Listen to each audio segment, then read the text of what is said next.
Welcome in to Stacking the Box, live from Radio Row right here in Las Vegas. I would say sunny Las Vegas, but I would be lying. It's been a little bit of a rain-soaked week already.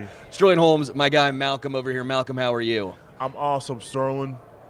I will say last night was very entertaining. That media party, they had a little bit of everything there. Great food from all over the world. They had a nice little second floor with some really cool old Vegas. Yeah. And the third floor was almost like a New York art gallery. I guess a Las Vegas art gallery, if you will. Very modern, but it really took you from old Vegas to new and everything in between. What was your favorite part? Just Jabberwockies performing last night, getting to see all the different foods that from the Lunar New Year and everything, Sterling. It was just a lot of fun, a lot of drinks, all the media presence there last night. It was a tremendous time last night. Yeah, I will say we'll be joined by Fletcher Cox in about 8 minutes or so. We got a huge schedule. Jalin Hyatt, receiver from the Giants. Shannon Sharp coming around 9 o'clock. Derek Brooks, one of my favorite linebackers of all time. Growing up, Derek Brooks was a hero of mine. Man, I loved watching him play. Nate Boyer and a whole lot more coming your way right here on Stacking the Box.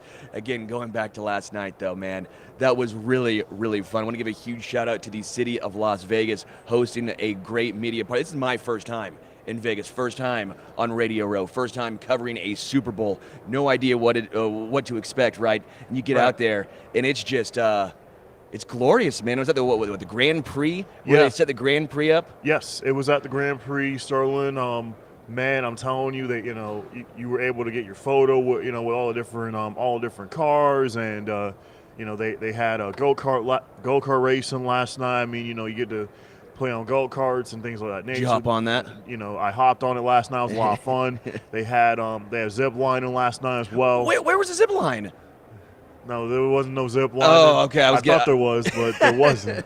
Malcom, you got me excited for a second. As a zip line aficionado, yeah. I got pretty excited there. Man, but yeah, again, great stuff here coming to you live from Las Vegas. A little early morning. Are you a morning person, Malcom? Well, Sterling, to be honest with you, yes, in a way, because I get up, for work early too, because I work at Public, so I'm used to having to be up early. So.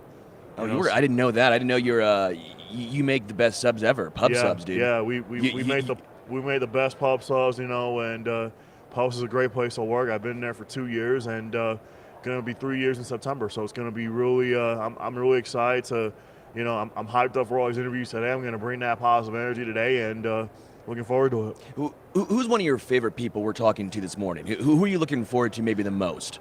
We won't tell him. We won't tell him. No. I mean, I'm looking forward to all of it. There's not really one in particular I could pick from. So I'm just looking forward to every single one of them. So. Again, Fletcher Cox will be joining us shortly. Going to talk to him a lot. Obviously, he spent his entire career in Philly.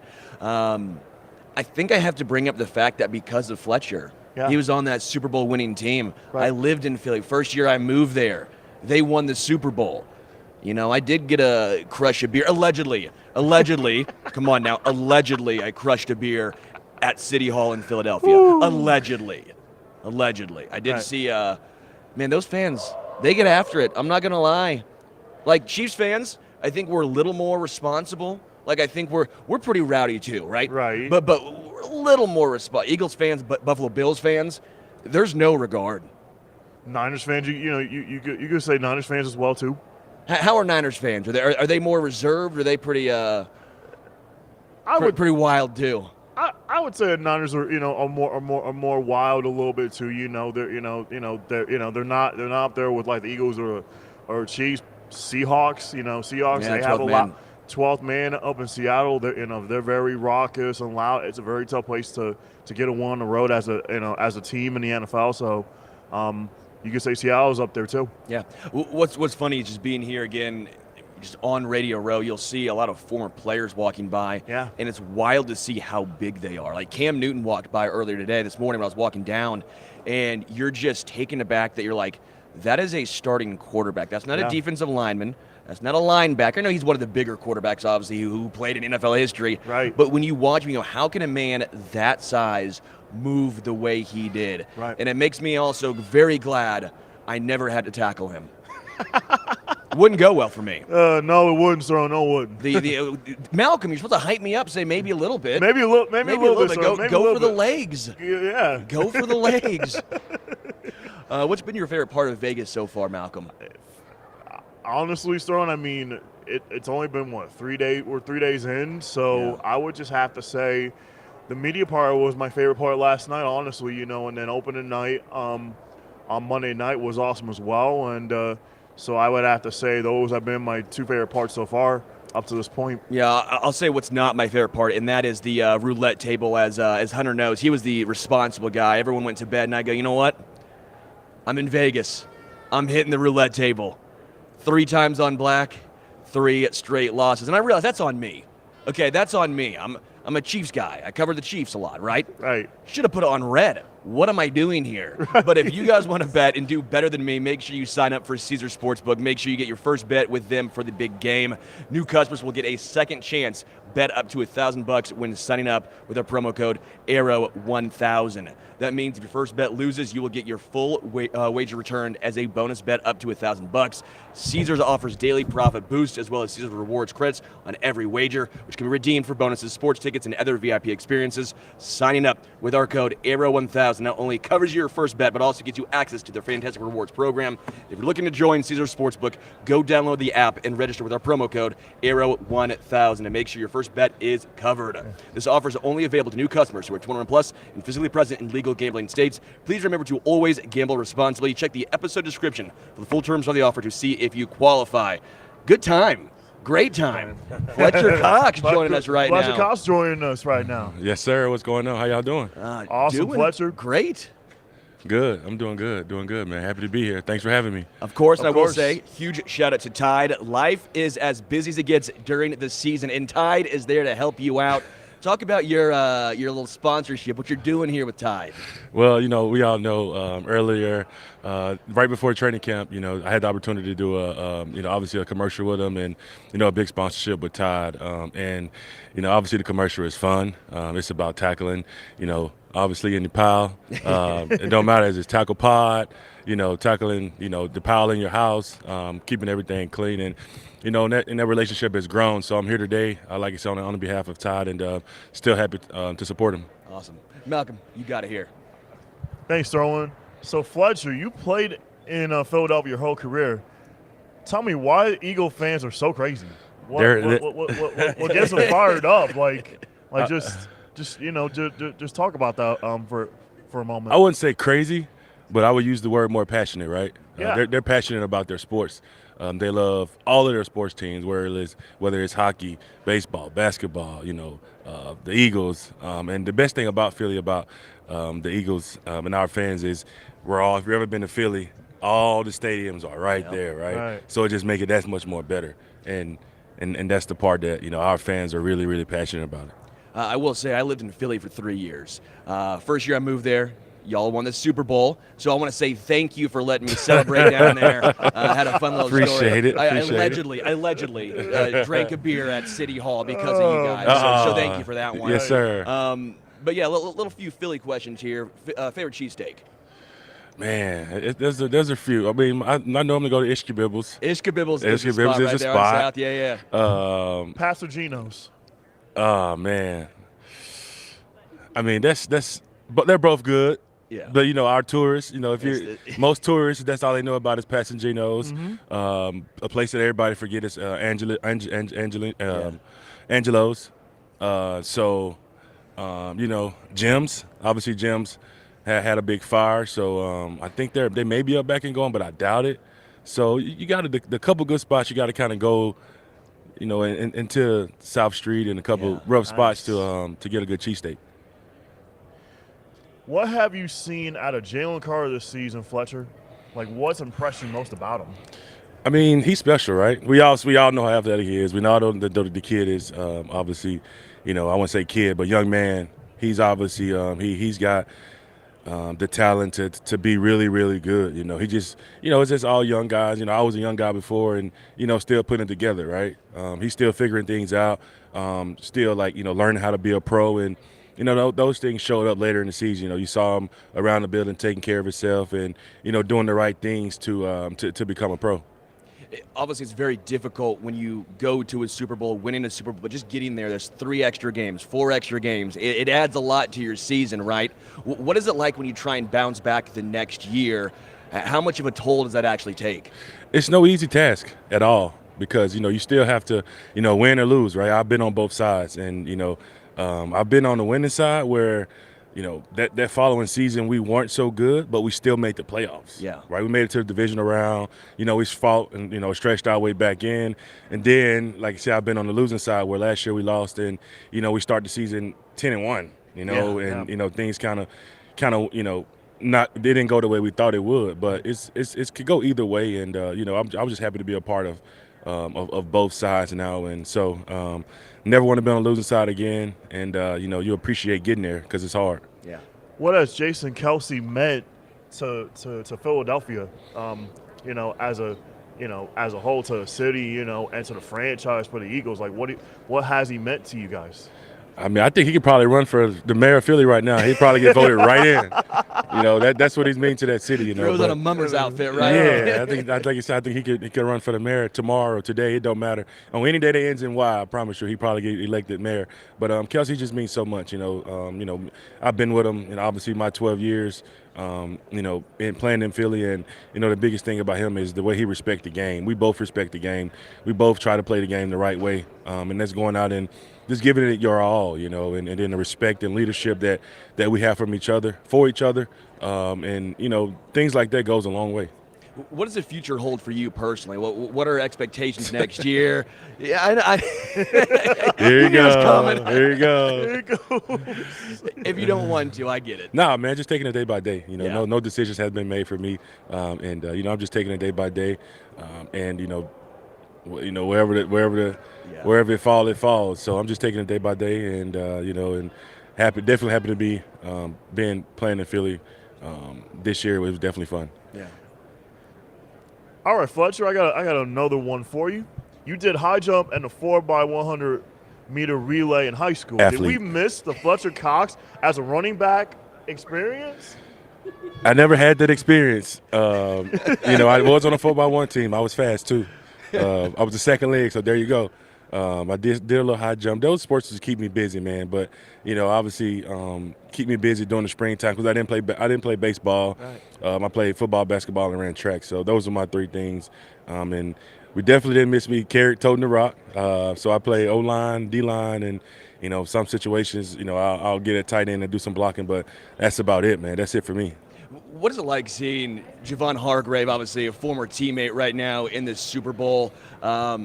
A lot of love for it. Is a little bit of No, it's all love. It's all love. Javon was a guy that he's a guy that I respect a lot. We grew together, right? We made each other better in practice every day, and didn't matter what it was. I bounced ideas off him. He bounced ideas off me, and that made us both better. When going into game day, and I'm happy for him, and hopefully, like I said, it's his second time going in 2 years. Yeah. You got to be, excited about that. But I'm hoping he can pull a win off and get him a ring. Are the Kelly Greens the best alternates in the NFL, Fletcher, in your mind? I'm gonna go top 3. It's some nice ones out there. The Kelly Green is really, really nice, but the alternates was really nice. I got a bunch of respect for Tennessee's. Theirs was nice. Yeah. I think Seattle's was nice. I think they alternate was nice. Those got to be permanent. Those are phenomenal. Those are phenomenal. No question. So it was a couple teams out there that their alternate. Detroit, their alternates was nice. So I can keep going, but right. Like I said, they all look good, and hopefully the NFL can keep that going. You Whiskey Myers guy? I am a Whiskey Myers guy. Yeah, That's awesome. John is my guy. Yeah. That's all. I just saw him in concert not that long ago in Kansas City. Yeah, John is my guy. So, That's really cool. Yep. I know you're also an avid hunter, obviously. But what's the what do you got? What have you brought back before? Any fun hunting stories? I think the hunt I remember is about 3 years ago. I went out to Sonora, Mexico, and shot it was a hunt of a lifetime. It was there's a bighorn sheep, and it's hard hunting. Yeah. It's patience, which I got the patience of probably a 2-year-old, right? That too, and it all paid off though. The patience paid off, and it was fun. I got to go up and way into the mountains to get the trophy, and obviously we had outfitters and stuff with us to carry it down, because I'm not gonna sit here and tell you I carried it down. I'm no tough guy, but yeah, it was fun. You're like, nah, man, that's not me. The guys that carried that thing down was way smaller than I was, but it was like 6 of them. Yeah. But it was fun though. That's awesome. Before we let you go, Fletcher, I want to ask you, outside of Mahomes and Purdy, give me an X factor who was a key for the game on Sunday. I got to go with my fellow Mississippi State D lineman, Chris Jones. Now Hell State, go Dogs! Come on. Nice. Who do you have winning? Hey, man. I don't get into all that. Hey, I just, obviously I want my boy Hargrave to win, but you got to pull for the Holmes State guys, Chris Jones and Willie Gay and those guys. So, I definitely wish Hargrave a lot of luck and he pull a win now, but definitely got to pull for my the Mississippi State guys. What is this 2-week stretch like for players? Because it's obviously a lot different than the regular season. It's not just a bye. You're traveling to a new place. Like, you're seeing the 49ers are having to play at UNLV. Like, it's a lot different. What is this like for a player? Adapting. It's adapting to different situations, right? No matter what kind of situations you get put in, you got to adapt to it. And, in doing this deal, you have to adapt, like, really, really quick. So I think that the biggest thing is it's not a bye week, but the thing you look at is you get some really, really some key guys some time to kind of get healthy. Guys that may have got banged up and, later in the season that's playing through a few things that kind of give them time to heal up. And but then, you still have to keep that mindset of, hey, I still got a game next week that's really important. You've been a leader, obviously, on the defensive line in Philly for a long time. A lot of great players have come, a lot of great players have gone, but you've been the constant. What does it feel like knowing that you've been the leader, the anchor on that great defensive line for so long? Man, it's an honor, right? It's always honor, and you appreciate it, right? You take advantage of those opportunities that I've had to be a leader for an organization for a really long time, for a decade plus, and you appreciate everybody in the building. You appreciate your the coaches, players, janitors, anybody that work in the cafeteria. It doesn't matter who you are, equipment staff, training staff, it don't matter. And you appreciate that, and that stuff like that goes a long way, and that's probably the reason why they probably kept me around for a long time, because I appreciate and respect everybody in the building. It don't matter who you are. Yeah. As far as Nick Sirianni goes, he's obviously a little bit unique. He's a little different. Do you have any Nick Sirianni stories as far as what he is different from the previous coaches you've had? He just, he's the coaches. Most coaches I have is all player coaches, right? And you respect that. Sure. And sometimes Nick could be a little different. He carries himself a little different.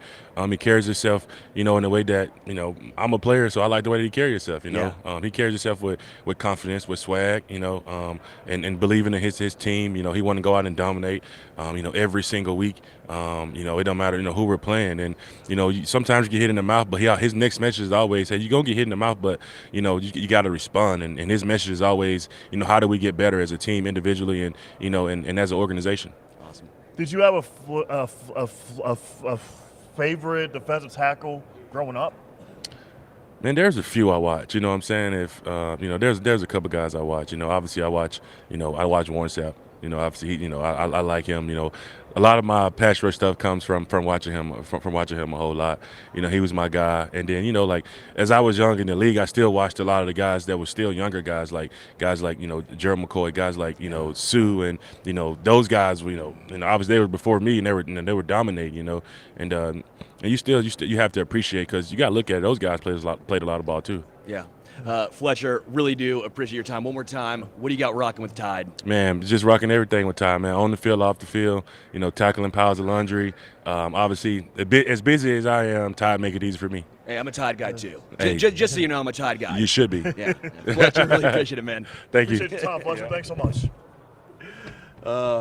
That's always fun, man. Again, anytime you can have a guy who helps you drink a beer in City Hall in Philly, you gotta be happy for him. Makes me happy. Well, I should have had beer for you here then.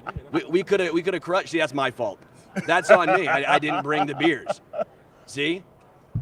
I'm going to blame Richard a little bit for not bringing the beers. He's nodding his head, and he can't defend himself because he does not have a mic. So I'm blaming Richard just a little bit. Just a tad. Just a tad, right? I mean, what are the boozing laws? I've not seen a single beer here in Radio Row. I feel like we would be the first. I feel like we might get kicked out. I think it would also be on brand, but it does feel like some of the former players at least might enjoy it, right? A flask at least. I think a flask might be the move. All right, Fletcher Cox again, current defensive lineman for the Eagles. Again, I asked about his future, what it holds, and that was, he knew it was coming. And the answer was day by day. We'll see. I loved his response, when I asked him about an X factor outside of Holmes and Purdy. He said Chris Jones is going to be the X factor for the game on Sunday with the Chiefs and Niners. Yeah, and that's crazy that his Mississippi State Bulldog there, Chris Jones. It's tough. You got Hargrave, your former teammate, right? Then you got Chris Jones on the other side. Exactly. And it's not like it's a wide receiver. No. It's not like a guy you don't see very often. Right. Both on the defensive line. It's one of those players, between the in the trenches, that's going to get it done. Yeah. Again, that was a lot of fun talking with Fletcher Cox, man. I'm always been a huge fan. He has been the anchor of those Eagles defenses for a long time. It's true, man. There's been a lot of moving parts. Guys come in, guys come out, but they've always been consistently good. And I think a big part of that is because he has been there. His leadership has been a big reason why.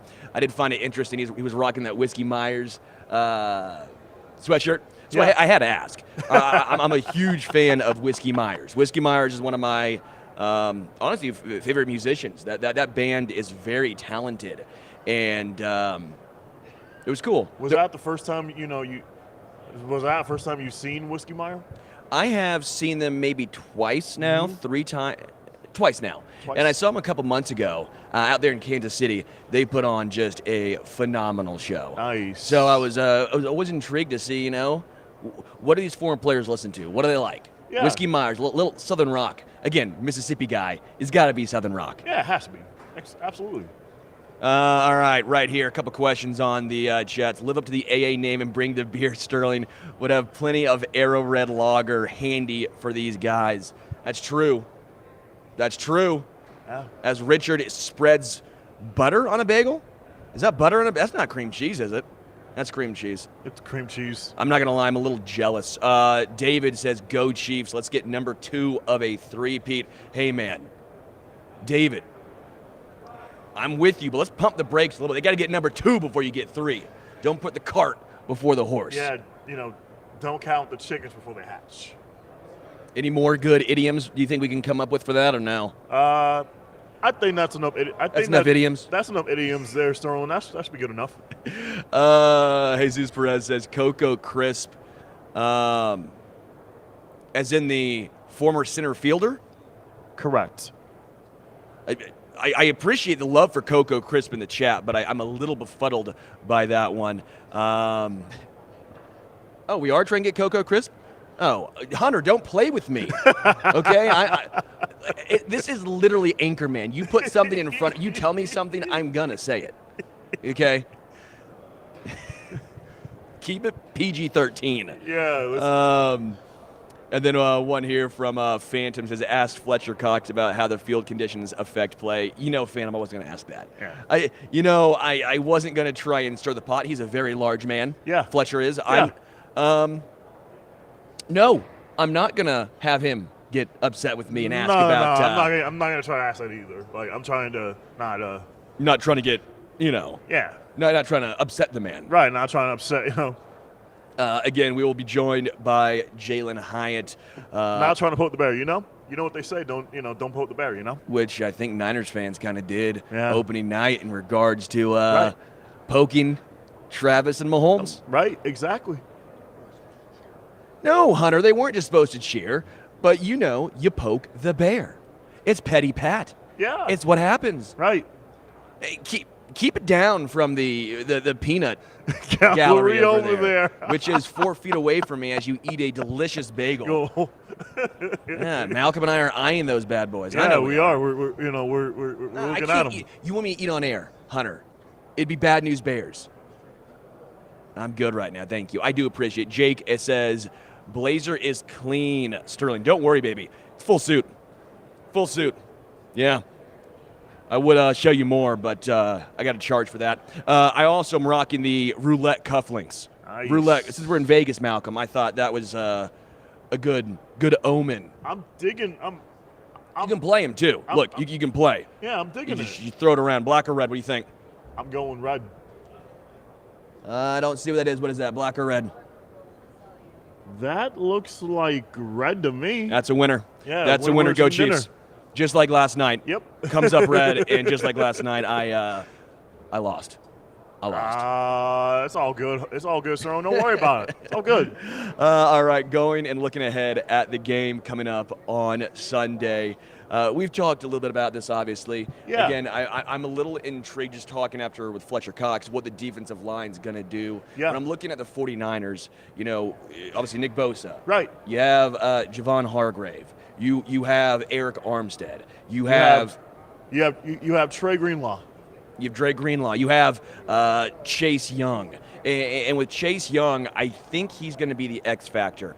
Now, I've talked to a good amount of Niners media, Niners fans, and the majority of the time I ask who is going to be the X factor, the answer comes back. And what have the majority of the Niners faithful upset to you about that? Chase Young. And a lot of people have seen, there's a specific play where Chase Young just frankly looks like he is, he ain't trying out there. Specific play where it looks like he gives up, and Right. we're sitting here going, all right, you're in a contract year. Yeah. You want to get this large contract. You're a very talented player. Right. But are you only here for sacks? Are you living up to that contract? And so, again, this is a small sample size. Right. But the Niners folk I have talked to have all said, if he is engaged, he is going to be the X factor, because we know how the Chiefs operate. Right. They're going to be doubling Bosa. They're not going to let Nick Bosa beat them. Right. The last time they played, it was into Round City. It was, we will run away from you. Yeah. We'll run at you so you can't get any sacks. We Right. will do everything possible to make sure Bosa doesn't have an impact, which means someone else on that defensive line is going to have to step up. Is going to have to step up for either both the Niners and Chiefs. Yeah. Do you think Chris Jones is going to have a field day getting after Purdy, or you don't think that, or you don't think so? That is a great question. My concern with that, again, I hope he does. Right. But my concern is a little bit like I don't think Nick Bosa is going to have a great game. Not to say he's not a phenomenal player, but because of the fact that they're going to try and scheme him out, Right. I think the Niners will try to scheme Chris Jones out. Out. They are going to, now again, if you are a defensive lineman, you have the opportunity to try and move around. Right. You can try and move around from defensive tackle to defensive end. You can switch around just a little bit, right? Right. But when it comes down to it, when you look at Chris Jones, with no Charles Omenihu, the 49ers offensive line will be keyed in on him. You're not going to put him over Trent Williams on the outside. You can go to the other side. You might have a little bit of success, but then you also might see the right guard pulling there as well to give a little help. Yeah. Maybe you'll see a little bit of chips with George Kittle. But no, I think Karlaftis, more than anything else, is going to have to be the guy on the Chiefs defensive line that steps up. We have a awesome Special Olympics football here. I kind of want to throw it. Are you a football? Did you ever play football? You a football guy? I love football. What position? If I had to play a position, I would play the running back position. Oh man, you're strong. I would love to run between the tackles. Oh, and yeah. Try to figure out what defense what kind of defense is being played. Either they're trying to play zone or they're trying to play cover zero, or they're going to try and stack the box. And my job is going to be to try to, run block as well and try to get open as much as I can. If I get open, I'm dashing to the end zone. You're speaking like you're Derrick Henry out here. Yeah, I am. I'm Derrick Henry. I'm trucking guys, I'm stiff arm central. Yep. I'm Clyde Edwards-Helaire. I'm Isaiah Pacheco. Just current Clyde, where he's gained a little Clyde. bit. He's Eddie Lacy Clyde. Right. Yeah. Exactly. Yeah, I feel you. Exactly. Yeah. So I'm the exact opposite. I am going to be a wide receiver who never gets hit. Put me as remember Ted Ginn? Anyone else remember Ted Ginn? Yep. Did that guy ever get hit hard? No, he never not did. 'Cause really. he was always either he was very electric, but Yeah, he he would was. never get hit. He would never get hit. Yeah, but a punt returner who never got hit hard. He would always make you miss. Right. So I'll go that because if I take one hit, Malcolm, I'm done, dude. As a wide receiver, how many catches would you have, Sterling? That'd be my thing there. I got decent hands. Hands aren't the issue. Right, It's but- the whole getting open situation. Right. Right now, with the blisters on my feet from walking the strip, Right. none, zero.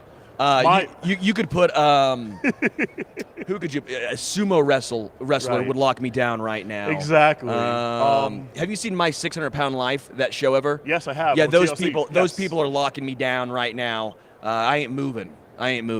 If I was running back, I would have 25 carries. I would have over 300 yards. Wow. I would have 4 Historic. touchdowns. Historic. Yeah, I would be most valuable player. The confidence from Malcolm. Can I have some? Like, can I just? I'll spread my confidence towards you, Sterling. How's that? Thank you, Malcolm. That's what I need right now. I mean, I will say, without confidence, all we have is our good looks. Right. Yeah, exactly. All right. A couple of questions to get to from Jesus. My favorite place to eat on Las Vegas Strip is Hot and Juicy. You can buy a pound of shrimp for $25 again on the Strip. I'm not sure if I want to eat at a place called Hot and Juicy in Vegas. I'm a little nervous by that, Jesus. Also, I'm not a shrimp guy. I'm sorry. I appreciate it, but I like your next comment, Antonio Gates, good hands. I like Antonio Gates. That's a good call. You could be Antonio Gates. That's nails. Amy says, go Chiefs. Cody says, any restaurants you've been to so far? We have in Mandalay Bay, right? I've been to, we went to Cabo Wabo. I went to How was Cabo that? Wabo. Good. Sammy Hagar's restaurant. It was fun. Had some margaritas. Not a margarita guy, but they were pretty good. The reason why you don't like margaritas is the next day. Let's be real now. That's it's the sweetness, it's the salt. I have high cholesterol. Was man. there a meal you had, it's Sterling? a meal. I thought we were just talking about drinks. Yeah, I had a meal. It was actually very good. Yeah, what meal was it? I had some tacos. Nice. They were very corn tortillas, but they were fried corn tortillas. Very good. Nice. Yeah, it was nice. Now, I don't know if you know who Sammy Hagar is. He was in Van Halen, right? Yeah. The band Van Halen, like Panama, Yep. Hot for Teacher. Yep. I love Van Halen.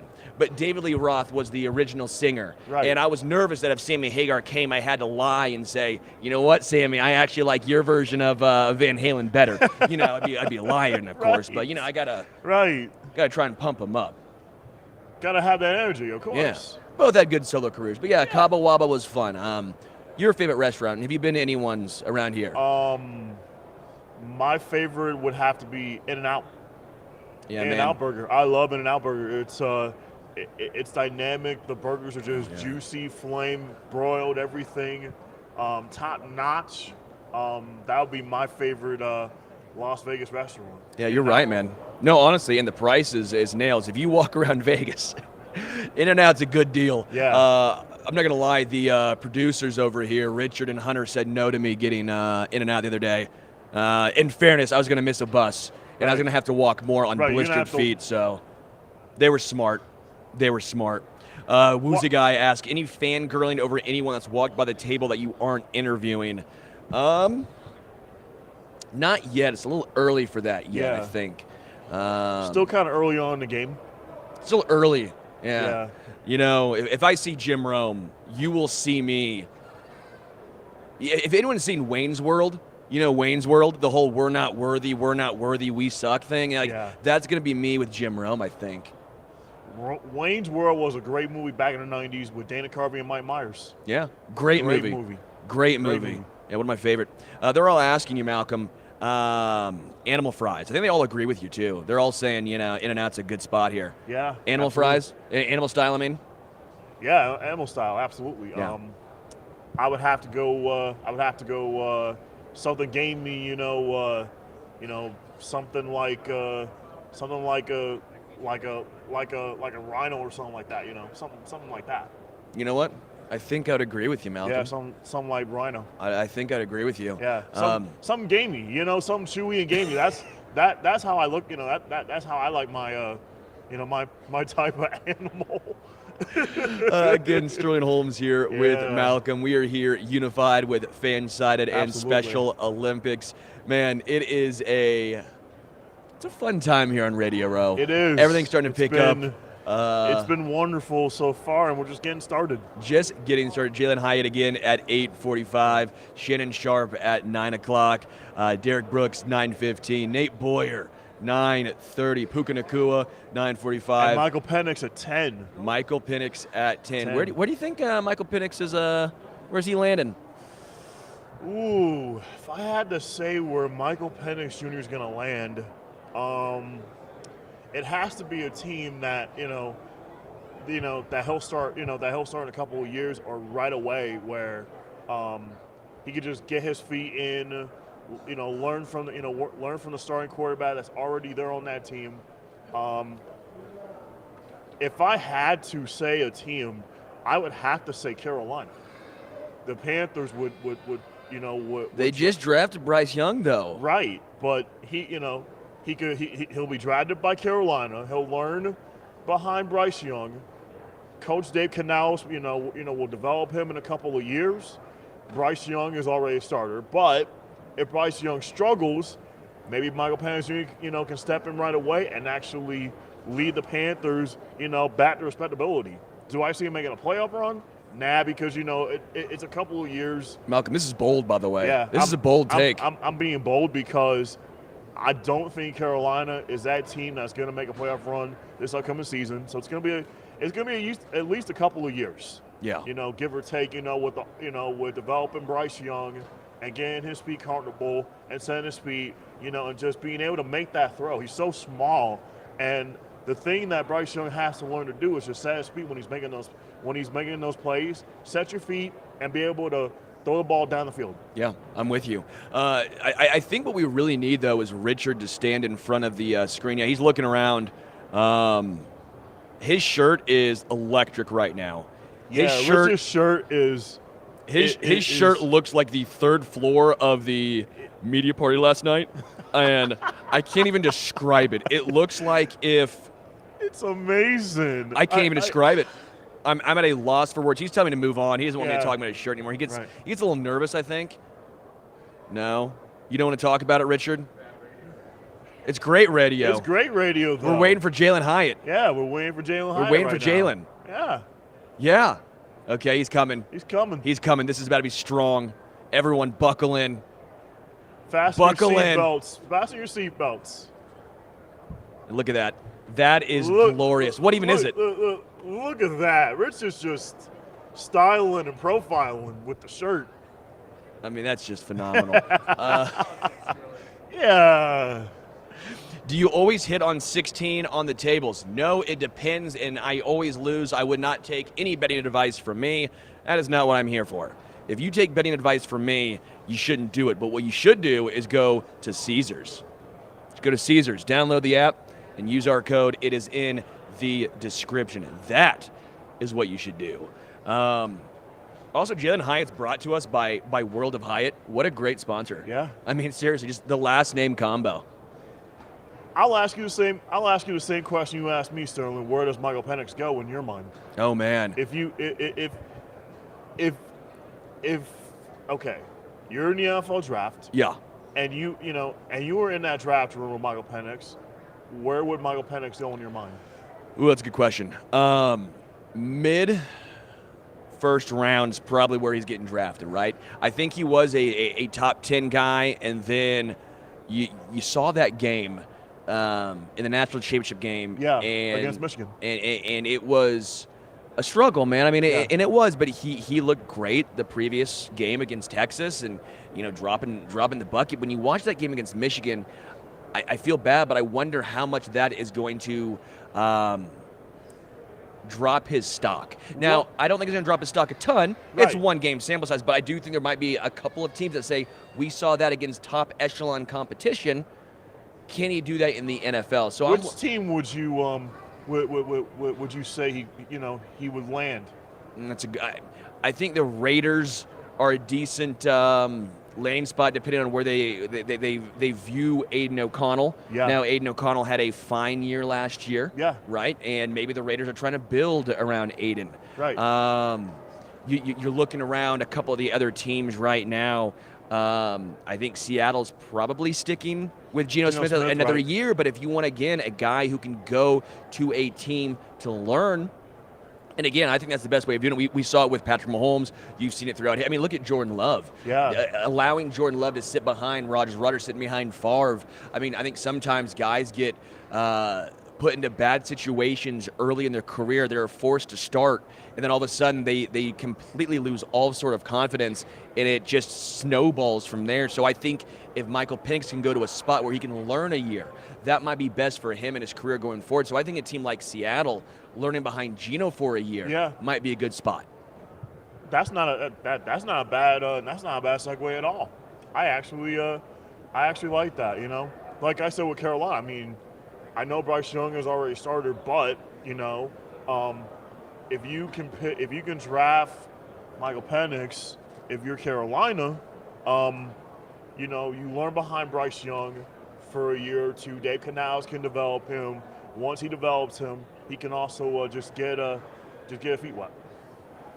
All right, now a couple questions here on the chat.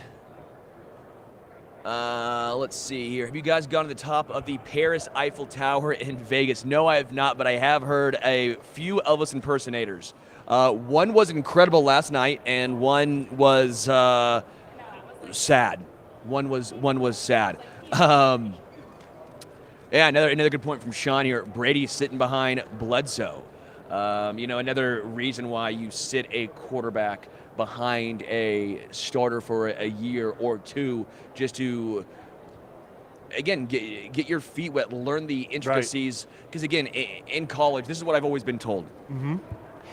In college, defenses aren't trying to necessarily trick you. Right. Because the defensive players themselves, they're not going to have the same schemes that Spagnuolo is drawing up, right? Right. I talked to Nick Bolton, obviously, on opening night, and what he brought up was, you know, you learn a lot in college, but then you get to the NFL, and you're like, oh, it's way different. You know, Spags is putting you in all different spots. You're not playing all three linebacker spots. You're moving around. You are trying to trick the quarterback. College is a little bit different. Right. And so when you're looking at quarterbacks, I think sitting a year helps, because then now you are learning, what are these defenses trying to do to me? What have I now seen? Now, again, you've also seen some great successes. Peyton Manning started and he threw, like 26 interceptions his first year as a rookie? Yeah, right? With the Colts. But would he get a second chance now? Maybe not. Maybe I mean, maybe not. Now teams, if you throw 26 interceptions as a rookie, they're going to call you a bum. They're going to say you're done. They're going to move on from you. So again, I think it's a little bit of a case of, you know, times have changed, but also learning behind a guy for a year is best case scenario. I'll give you another example, Sterling. How about Phillip Rivers and Drew Brees? Because remember, when Phillip Rivers was with the Chargers, Drew Brees had to learn from Phillip Rivers for at least a year. And look at what Drew Brees was able to do. I mean, he started at, you know, when Phillip Rivers decided to move on from the Chargers, he gave the reins to Drew Brees, and Drew Brees, like, excelled with the Chargers. And then Drew Brees decided to go to Saints, and he became a Super Bowl champion, and look at what Drew Brees is up to now, you know, post-retirement now. Yeah, I mean, very good point there. Yeah. You a big Drew Brees guy? Because I was. I love Drew Brees. He was a phenomenal quarterback. Drew Brees is coming by tomorrow? Here? We're talking with Drew Brees tomorrow. Yep. You mean I get to talk, Hunter, and we love doing this on this show. Yeah, we love doing this on our show. It's a little bit of a bit where you look off screen. Yeah. Like it's like you talk to, you know, the people off screen. But we're talking to Drew Brees tomorrow. I just found out, and I am thrilled. One of my favorite quarterbacks of all time. One of my favorites too. Growing up. I want to also ask him, does he see a little bit of his game in Joe Burrow? Yeah. Because everyone keeps trying to compare Joe Burrow to other guys. It's what we do in today's day and age. Fair or unfair, you always try and find a guy and say, he plays like him. Yeah. He plays like this. I've always said I see a lot of Drew Brees in Joe Burrow. Yeah. Right? Drew Brees didn't have the strongest arm. Right. He was not the most mobile quarterback. Right. But what did he do? Extremely accurate. Absolutely. Put the ball in great places for his receivers to make a play. He trusted his guys. Right. I want to see if Drew Brees believes that he sees a little of himself in Joe. What I want to ask you, Sterling, also, Brock Purdy, who does he remind you a lot of? I mean, like, speaking, Good question. who does Brock Purdy remind you of? Like, I think the easy answer that everyone's going to think of is Alex Smith, and I think it's unfair. I don't like that comparison. I think Alex Smith had a little more raw talent, maybe. Right. Right? That's a really good question. I don't have a guy off the top of my head because Brock Purdy, I think, is a little more mobile than he gets credit for. Like, again, I'm not saying he's Josh Allen or Holmes by any means. Right. I don't think he's one of those two guys. But Brock Purdy, if he needs to run, he can get you a little bit. Now, it's not Daniel Jones. I don't have maybe a little bit of a Geno Smith in Brock Purdy. Does he kind of remind you of Joe Burrow, maybe, in a sense? Maybe a little bit. I think Joe Burrow, again, has a lot more raw talent. Right. But I think you can make the case that you can see some similarities. Both great processors, right? Yeah. Both guys that when you see them, again, not the strongest arm, right. but they both do something that I think is very underrated. Absolutely. They put the ball in the correct spot for the receivers to get big plays after the catch. And you look at a lot of and again, some of that comes from the receivers, but look at the ADOT, average depth of target. Yeah. Brock Purdy is the leader. You look at Yak. Look at what Deebo Samuel and Brandon Ayuk can do. He puts the ball not behind guys. He puts the ball in placements so the receivers can make a play and continue to make the same play. Right. So I think Brock Purdy, again, and Joe Burrow have a lot of those similarities. I think that's a very good point there, Malcolm. Yeah, absolutely. All right, Rivers and Eli were swapped in draft day trade in 03. Eli wanted that was the whole thing. Yeah. Remember that one? Yeah, I remember. I remember Eli again. Didn't want to go to San Diego. Who doesn't want to go to San Diego? Like, who does not want to go to the beach? Sorry. Yeah. That weather, are you kidding me? New York or San Diego? I mean, I think it worked out. I think it worked out for Eli. He got 2 rings, and Phillip Rivers if I had to didn't. choose out of New York or San Diego, I would choose San Diego. Weather it's just ideal, and the beaches, and just you get to see a lot of what San Diego has to offer. And for 56 years, the Chargers were in San Diego, and and then they moved to LA and became the LA Chargers. And now they share the same stadium with the Rams. How funny is that? I mean, how wild is that? If I'm being honest, I hated when the Chargers moved. Okay? Now, I think there's always going to be a period where you are upset. Right. You are going to dislike when a team moves because it's not the norm anymore. I think a lot of times as human beings, we are resistant to change. Right. Okay? And so I was not a fan of that one, and quite frankly, I'm still not a fan of that one. I think San Diego was a much better spot. I think them in LA, there's so many teams in LA, they don't have that fan base there. I right? get you. But what I will say here about the Raiders in Vegas, I was a big proponent of disliking them moving to Vegas from Oakland. I thought Oakland was a great fan base, and I still feel for Oakland fans. Yeah. But now that I've experienced Allegiant, now that I've experienced Vegas a little bit more, there is a very large Raider fan base here. There's a very real feel of the Chiefs-Raiders rivalry alive and well. Like, I didn't know how that was going to be with the move. And I'll be the first to admit, I was very outspoken against this move because I thought it was going to almost have the rivalry deteriorate just a little bit. And the rivalry won't have that same intensity like it has been over the years. And what I'm seeing and understanding now is it's alive and well. I mean, Yeah. you've talked to the Raiders players. I've talked to Aiden O'Connell, Jacoby Myers already. That rivalry is alive and well. You know, we talked to Max Crosby before this week. Rivalry is alive and well. You see the Chiefs flag allegedly under the Allegiant Stadium. Yeah. Rivalry is alive and well. So I'm sitting back going, you know what? While change is always going to have some pushback at the beginning, I'm starting to understand a little bit more of why the Raiders moved from Oakland to Vegas. What about the Rams? Were you a proponent of them when they moved from St. Louis to LA? Did you No, like that? I was not a fan of that. Either? Sorry, Kroenke. As a Mizzou guy, I appreciate you. But as a fan of football in the NFL, I'm not a big fan of that. I thought the Rams had a very good fan base. They had a very good team. Now I get it. They were in LA before. I understand this, right? Like Right. I get that. Right. But I'm sitting back going, they had a great fan base. I didn't think it was done the right way. When the Rams moved, I did not think it was done the right way. Almost to an extent what the Oakland Athletics are doing. They Yeah. almost forced their way out. If you've been to the stadium, not great. That turf is not ideal. Mizzou played a football game this year, obviously, and it's been a few years since obviously an NFL team's played there. But they did not have the upkeep, and because of that, it's a big reason why they moved. And so no, I was not a fan of that move. Right. All right, question here from Brett.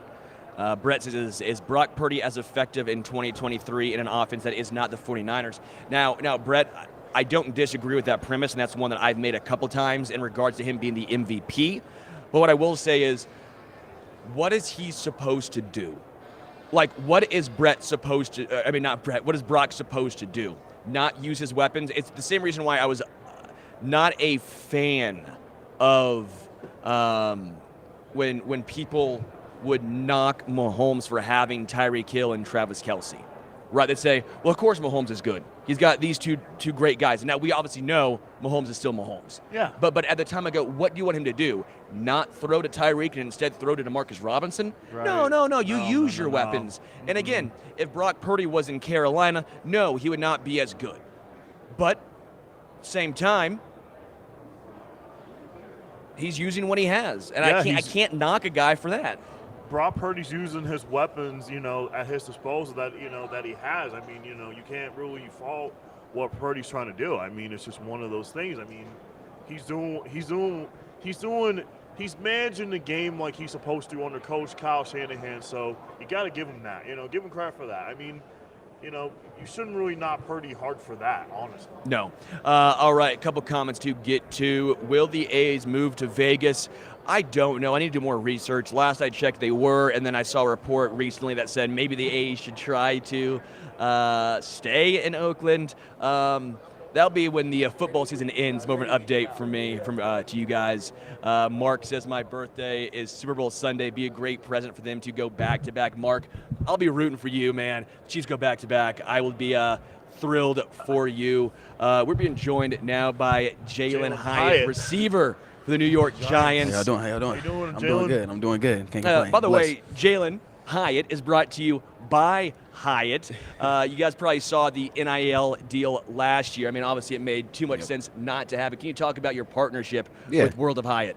Yeah, just started in my junior year in college as an NIL deal at first, and then after that it moved to a partnership. When I got to the league, but I think the biggest thing, not because of the last name of Hyatt and Hyatt, Sure. Why it makes sense, but I think the biggest thing is just what we value, Hyatt and myself, and that's just relationships, that's family, and those two big areas are the biggest things that we care about, and it really just goes back to what they can provide, and if you join their rewards program, and you can get upgrades, you can at the same time there's Hyatts all across the country, so if you want to go on vacation, you can go wherever.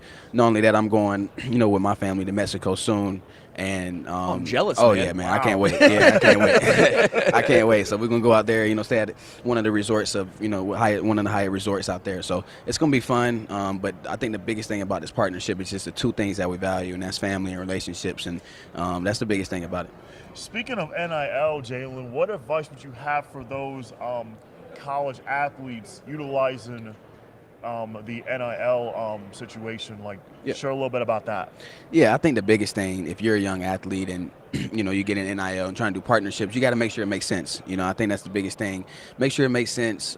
Make sure that you want to do it. Not just because of the money or whatever it is. Make sure you actually want to do it. Something that you actually want to be partnered with, and something that's going to make your brand. It's all about your brand at the end of the day, and just something that makes your brand stand out compared to everybody else's. So, if you're a young athlete, those are the key focuses that I'll probably be doing. If I was trying to get an NIL deal, it's those three things. Just trying to figure out those things.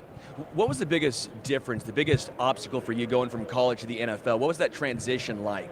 Yeah, obviously the game speed's a little faster at first, until you start getting used to it. So at first, beginning of the year, preseason, week 1, week 2, that's kind of what I was struggling at first. Like, man, you're in the league, bro. Like, the game speed's here. But, once I got that, it got easier. I think another thing probably is, obviously you play more games, and, as a rookie, it kind of hits you. Like, it hit me, week 12, week 13, when I realized, like, man, we still got, like 8, 7, 6, 7 more games, and in college you only play 12 games, you're done. So, it started hitting me, and that was another thing I kind of had to fight through, but as far as those two things, it's been a smooth transition for myself. Your rookie year, who was the toughest DB you faced in your rookie year this year? Toughest, probably, I'd probably say Diggs. I went against him, when we went against the Cowboys before he got hurt. So I'd probably say Trayvon Diggs, just how he plays, his eyes in the backfield, he shadows you, wherever you go, your releases, your routes, he's going to shadow you, and, he's going to follow you. And, he's a long corner, got long arms, as far as how he's built. So I'd probably say him. Obviously, you had that 109-yard game and that win over New England as towards the end of the season. What was that like for you? I mean, that has to be such a great feeling. It's almost like you made it, right? Like the 100-yard mark has always been such a benchmark. Yeah, in the it's NFL. always that benchmark. Obviously I wanted a touchdown my rookie year, didn't get that, which sucked, but that's okay. We'll get that year 2. But those 100-yard games are always the benchmark on what you want. You always want a 100-yard game. I had multiple of them in college. When I was at Tennessee. So when I got that first one, against the Patriots, it felt good. It felt I was relieved. But it's more, plenty more in the future to come. Yeah. My question to you, Jalin, would be, what are you looking to improve on in the offseason? Like, what are you trying to improve on during the offseason? Yeah, I want to get bigger, just because they got me playing more of the outside role. So I want to get bigger. That's probably the biggest thing. Still want to work on my contested catches. Get my hands stronger. You can do that every year. Just keep getting my hands stronger. Obviously, routes. Making sure I'm crisp on my routes, making sure I'm getting better with that. Releases. Really those 4 or 5 things that I need to improve on, and those are things that I'll keep improving on. Throughout every year, and those are probably my biggest main focus points that I'm trying to hit. Yeah, I love asking wide receivers just because it's so different. I think fans at home a lot of times just say, "Oh, he's a receiver." Yeah. But there's so many different intricacies at all 3 wide receiver spots. Oh, Can you go through a little bit of the growth from slot to the outside and some of the differences here? What I mean, because I played slot at Tennessee, throughout my college career. Throughout my 3 years there, I was playing slot, didn't play outside at all. And then, when I got here, with the Giants, they kind of put me on the outside just because we got Wandale, in that slot area. And so they put me on the outside, and at first it's a little adjustment because in slot you kind of used to a little more free space, and then not only that, you're closer to the quarterback. Your routes are a little bit differently.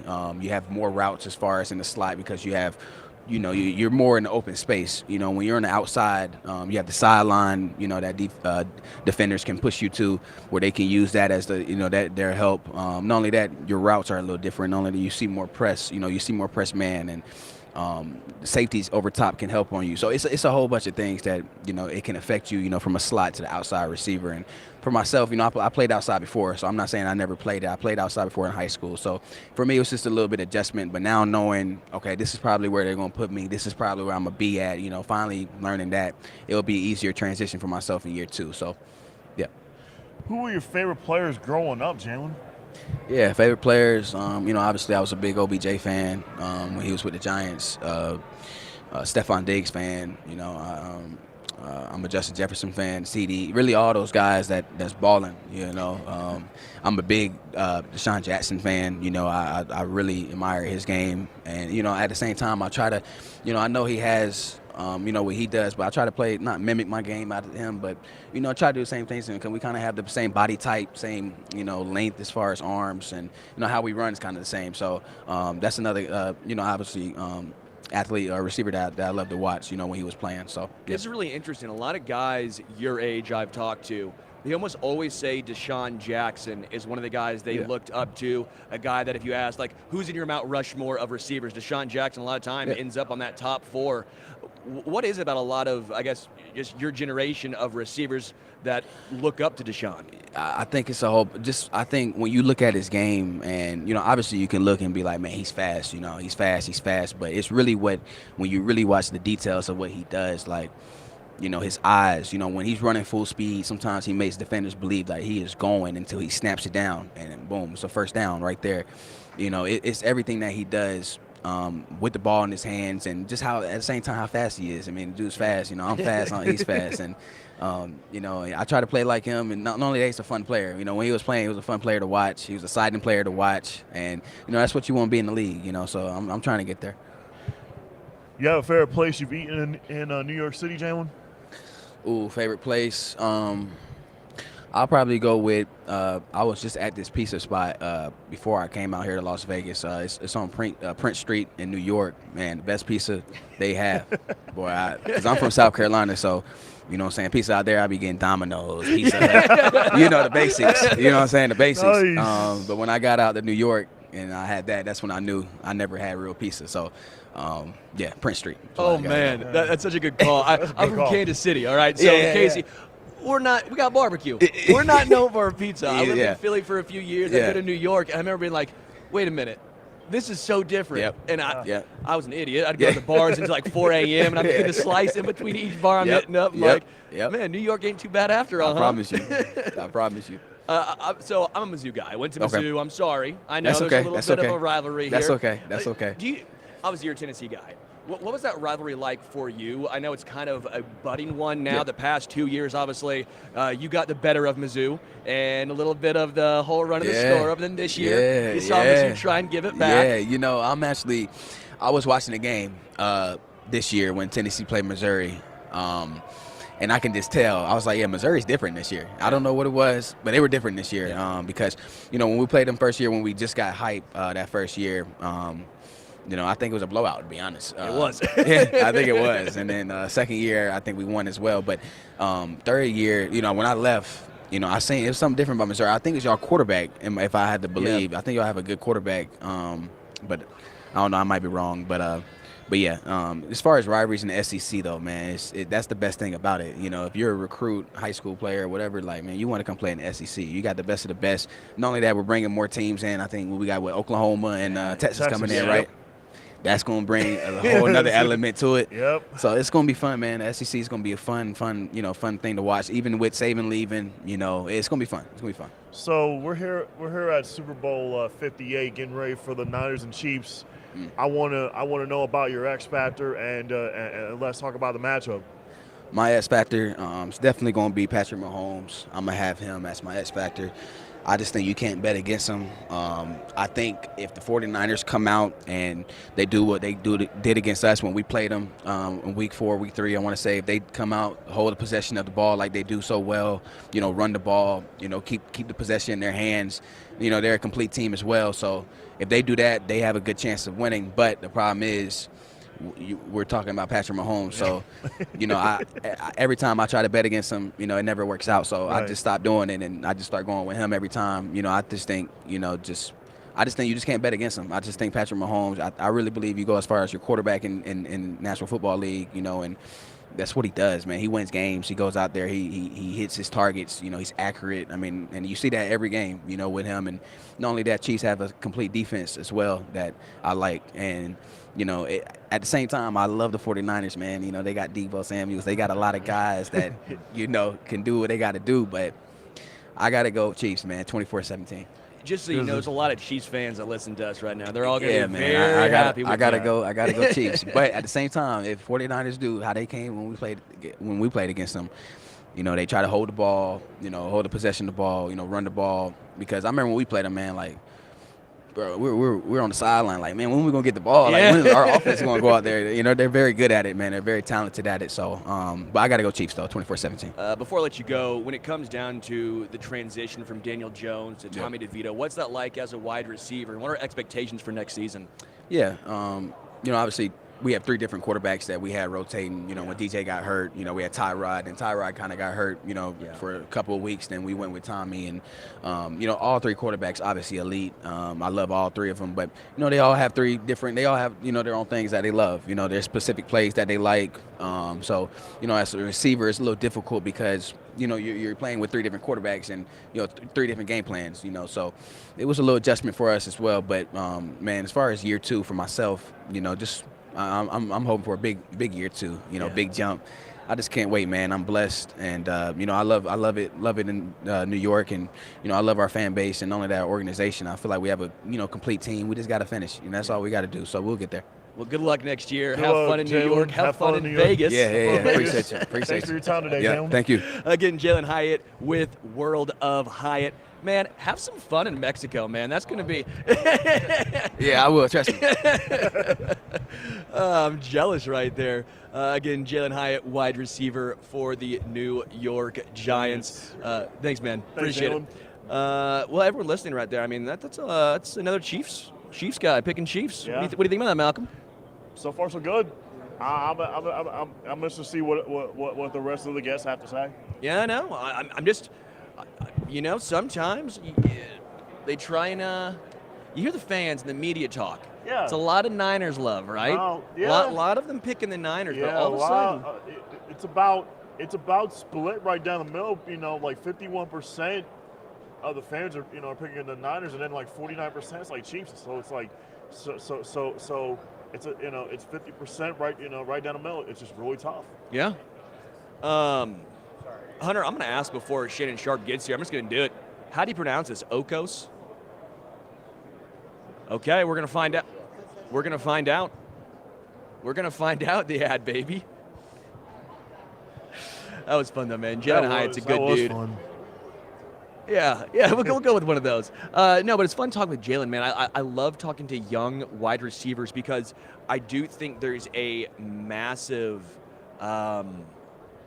difference from playing wide receiver in college compared to the NFL. Yeah. And getting their insight on the transition as well as for him. He was a slot receiver at Tennessee. Yeah. Now you're an outside receiver. You're playing on the outside of the NFL. That is a massive difference. So getting their legitimate thoughts on the intricacies of the differences. It's a massive adjustment too, Sterling. Also, playing from slot receiver to outside in the NFL, from college. That transition must be tough because, you're a slot receiver in college. Now now you get drafted into the NFL. Now you're playing on the outside. Now your job as a wide receiver is not just trying to catch the ball, but you're trying to see where the defender's at, try to locate the ball and everything like that. So it's not always an easy transition. Yeah. It'll probably take you at least, when you start out in the NFL, it'll probably take you at least a year or two, to transition. What I will say is, if you are a Chiefs fan, take what Jalin Hyatt said. Yeah. And try and have a little more patience, I think, with Sky Moore. Okay? I agree. I know it might be hard for some people, but when you look at Sky Moore as a slot receiver, that's what he does. Yeah. And you see him forced to play on the outside this year, and you see all of the struggles, you should have a little more Patience, I think. And again, I'm not saying Sky Moore is going to turn into a legit wide receiver one. I'm not trying to blow smoke for Right. anyone. But I do think there's a case to be made that he can still be a valuable piece. Just he's in the growing phase. He's in the learning phase still. Yeah. Okay, so if you had to play the receiver position, what side of receiver would be difficult in your mind? Would it be outside or slot? I think for me, slot. I ain't taking those big hits over the middle. Now I know they try to protect you, Yeah. but I'm not getting blown up. I think you can make the case that slot can be at times easier because you're going up against slot corners, you're going up against linebackers, Right. against safeties. Right. But once you catch the ball, you might get open quicker. But once you catch the ball, you're getting hit, and that's why I find guys like Cooper Kupp, Puka Nacua, who we're talking to Puka Nacua later today. Exactly. When you find guys like that, and they're able to hang on to the football over the middle, I just have so much Wasn't respect for Shannon those guys. Sharp a slot receiver or an outside receiver? Shannon Sharp's a tight end. Oh, he's a tight end. That's right. He was a tight end, so he'll be joined by Shannon Sharp in just a couple minutes here, waiting on him. I'm already getting some questions in the chat. Sharp's prime, Kelsey's prime, who's better? Oh, man. That's a tough one. That's a tough one. If I had to say who's better, in my mind, I would have to go Kelsey. You gonna tell him that? Yeah, You gonna tell Shannon that? No, but honestly, I would have to go Shannon really because the way Shannon was able to. You just said Kelsey. You changed it on me already, Malcolm? Yeah, I'm changing it on the fly. Okay. I gotta go Shannon here. Okay. Gotta go Shannon. I love this comment. Can you guys give me a job, even like $1 an hour? I need to get out of my house. I cannot. I don't have that power. I don't have that power either. Can't help you Malcolm, on that one. We can't help him, I don't think. Nope. Can't Oh, help man. you guys on that one. Sorry Dang. about that. We wish we could. We wish we could. We wish we could. And again, I'm getting your guys' comments right here about Shannon Sharp thoughts on Travis Kelce. We'll get his thoughts on Travis Kelce as well as George Kittle. Yep. Because I think those two guys have been the best tight end in football for a while now. I mean, it's been, I think, Kelce 1, Kittle 2, especially with the retirement of Gronk. There's a clear-cut tier, I think, of those two. Then maybe if you want to throw Mark Andrews in the equation, I'll entertain it. But I think Kittle and Kelce are in a tier of their own. If you had to rank between Travis Kelce, George Kittle, Mark Andrews, and Gronk, how would you rank them? In their prime or Yeah, just careers? In their prime. I think in your prime, you might have to go Gronk 1. Mm-hmm. The issue with Gronk is he retired. Right. Kelsey's still playing and putting up big-time numbers. Like, I think it's always an interesting question is, okay, in a 3-year sample size, who had a better 3 years? You might go Gronk. Right. You might. I'm not saying you will, but you might. Right. And I think you can entertain that. But when you Right. go for career, I think it's already a pretty clear cut. It's Kelsey over Gronk. Like, if you want to say Super Bowls, I get it, man. But Yeah. I don't know if you want to go with a rings argument for a tight end. Like, I feel Right. like that's a little bit of a little bit of straw stretch. man. Yeah, a little It's bit of a stretch there. Yeah, so again, I think if you're going peak, you might say Gronk. I wouldn't argue it, but I think if you're going career, it's definitely going to go for me, Kelsey, Gronk, Kittle. What about Mark Andrews? Mark Andrews 4th. And all the totality, whether it's prime, career, any of that. Mark Yeah. Andrews is behind those three guys, for sure. Question here from Brett. Excited to hear from NFL all-time rookie receiver holder, record holder Puka Nacua. Can you ask him how he frames his 2023 season in terms of setting goals for 2024? Good question, Brett. We'll be joined by Puka. Let me see that right here. Probably around 9:45-ish. So hold on. 9:45 on that. I'll try to remember that one for you, Brett. Good question here. Shannon Sharp or Tony G? Oof. Man, that's a tough one. Both were good in their primes. But if I had to choose one, I gotta go. I gotta go. Tony Gonzalez here. Tony Gonzalez, was a phenomenal tight end for Kansas City. I think you need to bring that up to him. I think you should bring it to Shannon. I got Tony G over you. Yeah, I think that might be interesting. yeah. See how that goes. I want to see what Shannon has to say about that. I mean, you've seen his biceps. I'm not. You know what I'm not gonna do? Get into an arm wrestling match with Shannon. I'm not gonna do that either. He's probably stronger than me. I'm sure. I don't know, man. You're a strong dude. You're built. Yeah. Malcolm's built. Couple more questions here. Oh, this is a good one here from Shrey. Do you think that the hits Rob Gronkowski used to take from safety, specifically at the knees, were dirty hits? I'll let you go this one first. Do you think they were dirty hits? I'm gonna say no. I'm gonna say no on that. The hits that Gronk took were clean. They weren't dirty. So that'd be my response to that.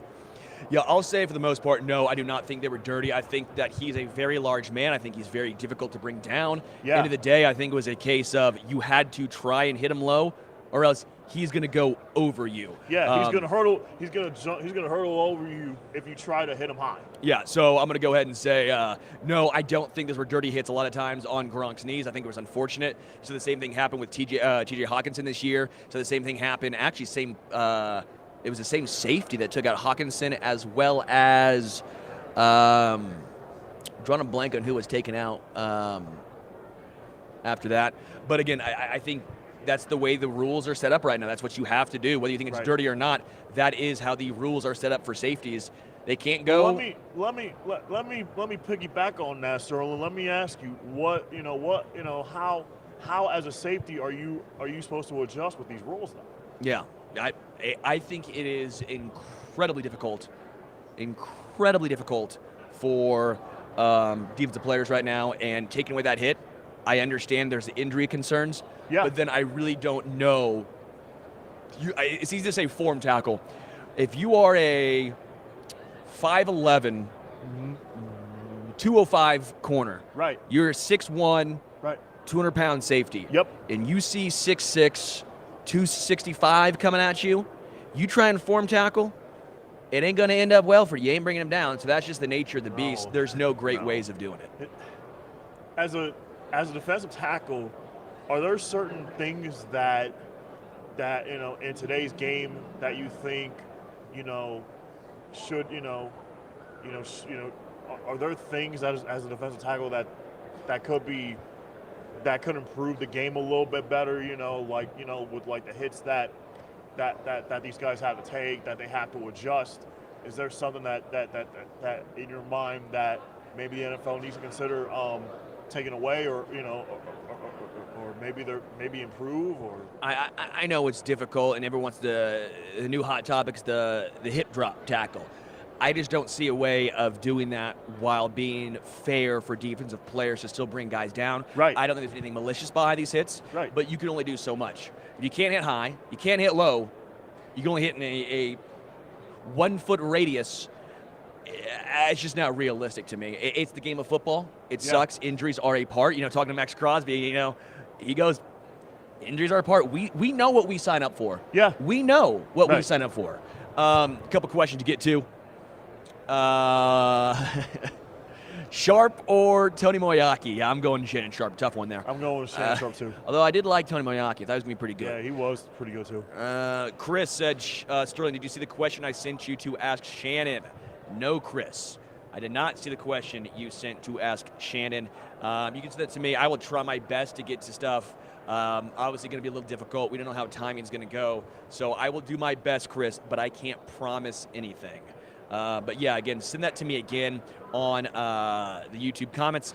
Really tough right now. I have so many things open, whether my laptop, 18 pieces of paper, my phone, a water, a coffee.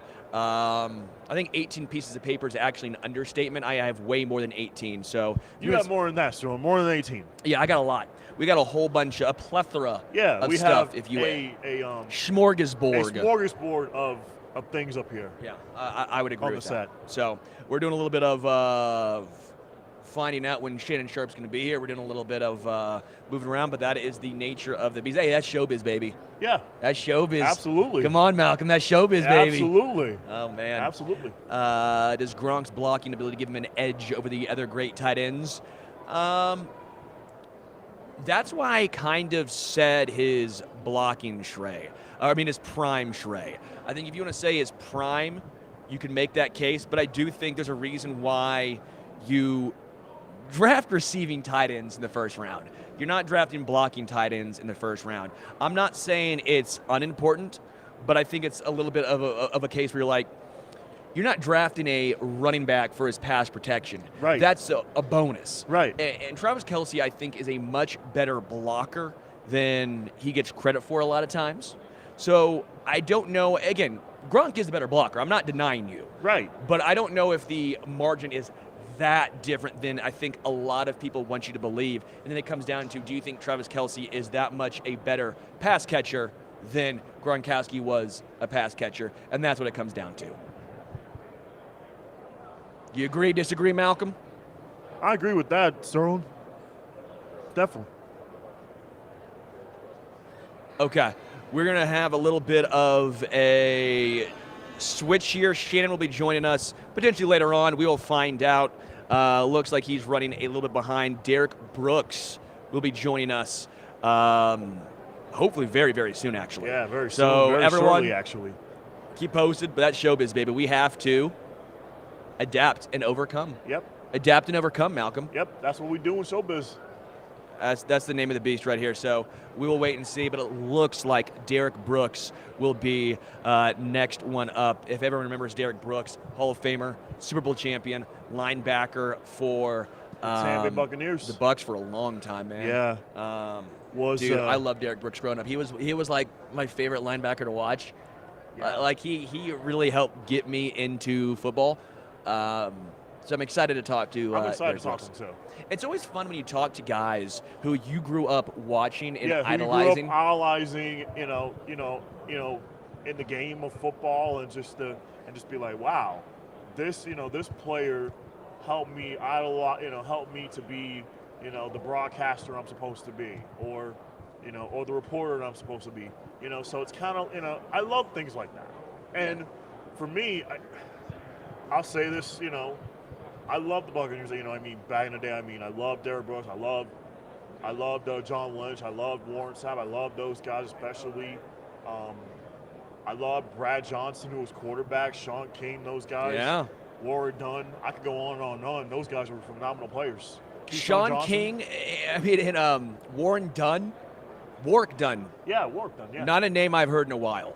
Not a name I've heard in a minute. Warren Dunn. Yeah, it's been a while. I love it. Warren Sapp. I love those Buccaneers teams. Yeah. Sean Mike King. Allstott. Yeah, Mike Allstott. Sean King. Good question here. Brian Urlacher or Derek Brooks? Ooh. Jay Ham says, who's my favorite player? Mr. Derek Brooks. Sean goes on with Brooks is one of the hardest hitting linebackers. Yes, he was. He was. Most certainly. Dude laid the wood. Someone says, have we seen the Blue Man Show? I've not seen the Blue Man Show, but we did see the group walking around. Actually, our producer Hunter got a great picture with one of the members of Blue Man Group last night. At the media party last night. They don't talk. Yeah, they don't. The Blue Man Group don't talk. No. I didn't know this. It's kind of like if you go to Buckingham Palace, which, again, I've never been to. Not going to front. I've never been there.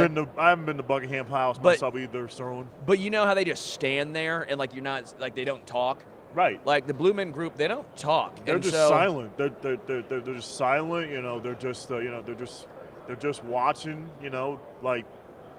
They're a phenomenal group, and if you guys are ever in the Vegas area, I highly recommend you go see Blue Man Group as well. They were also on America's Got Talent as well. AGT. If you haven't watched AGT, it's phenomenal with Terry Crews and those guys, and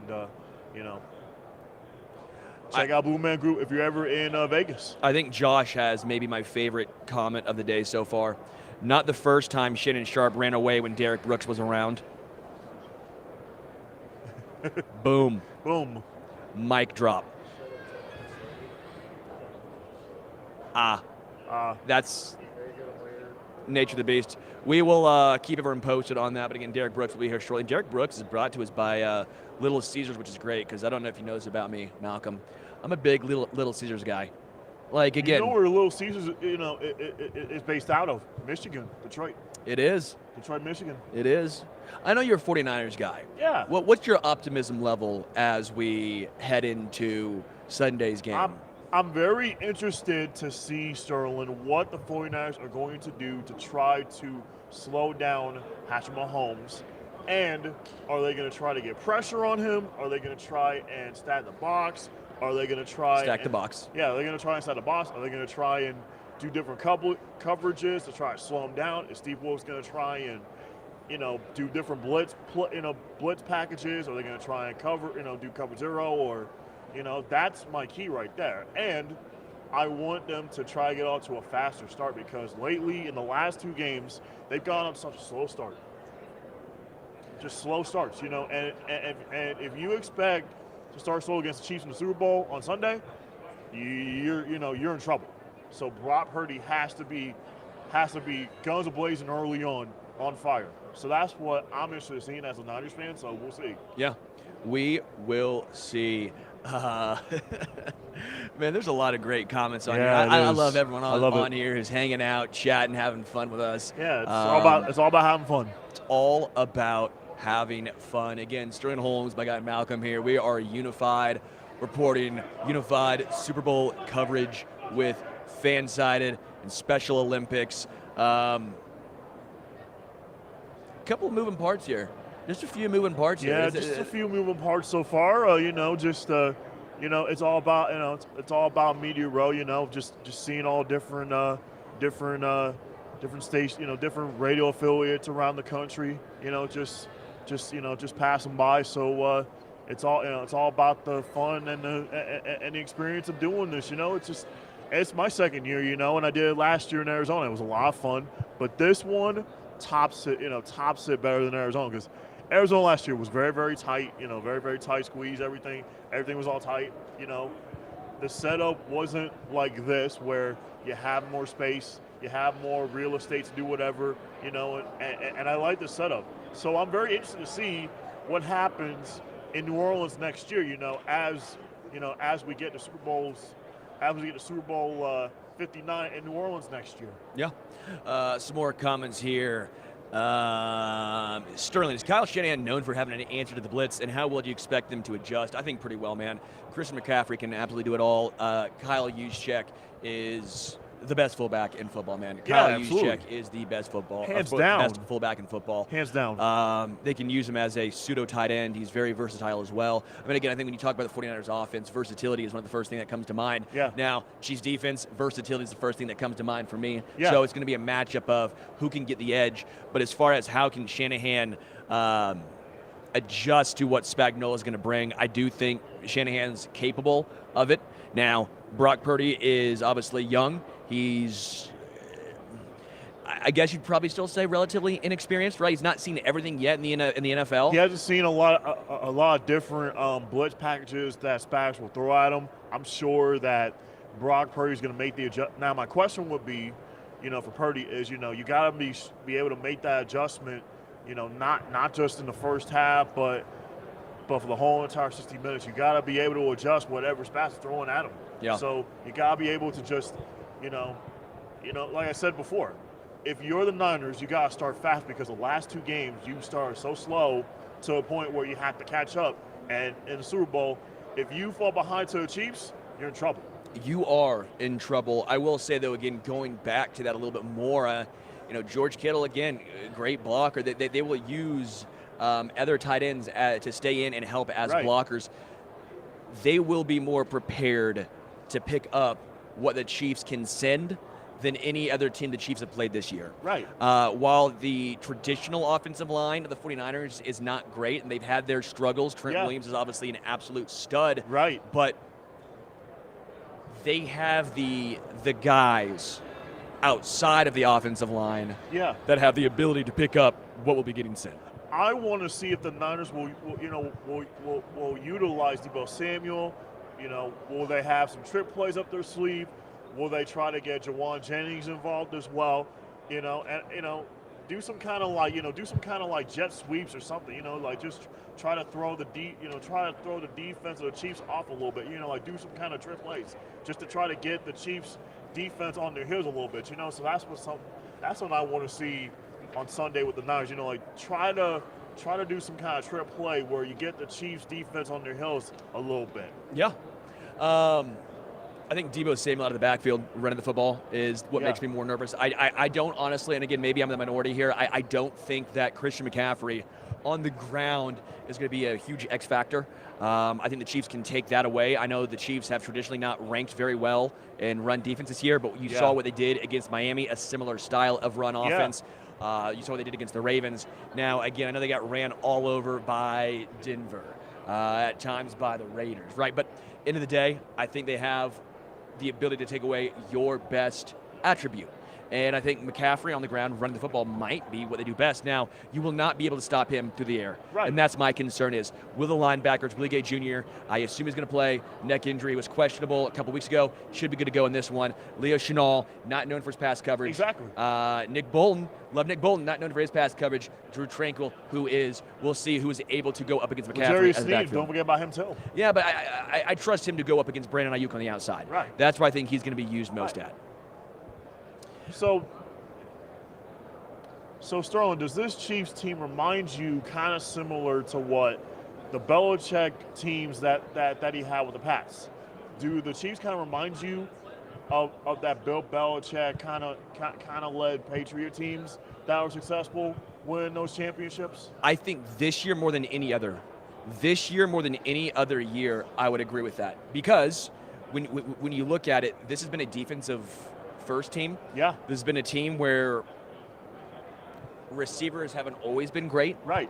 You've ran the football a lot. Mm-hmm. And as great as Tom Brady was, sometimes you wouldn't ask him to do a ton. Right. That depends. They had different iterations. Yeah. But if you're looking at the defense first, the 13-3 Super Bowl win over the Rams, I think you're looking more like this, where Mahomes is obviously the best player in the world, but you don't have him going out there and slinging the ball 50 times a game. Right. What you do is you pick and choose, keep the ball out of harm's way, and know and trust that in his limited opportunity, he will make the plays. Just how Tom Brady would go out in the plays that he needed, he'd make the plays. But winning 13-3 versus 35-3 is still a win.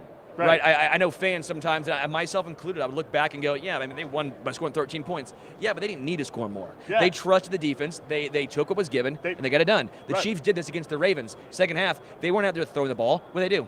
Ran the football. They go, you know what? Ravens aren't going to score, so let's just run the clock out, take some time off. Run the rock, and just keep the ball out of harm's way and keep the ball out of Lamar Jackson's hands.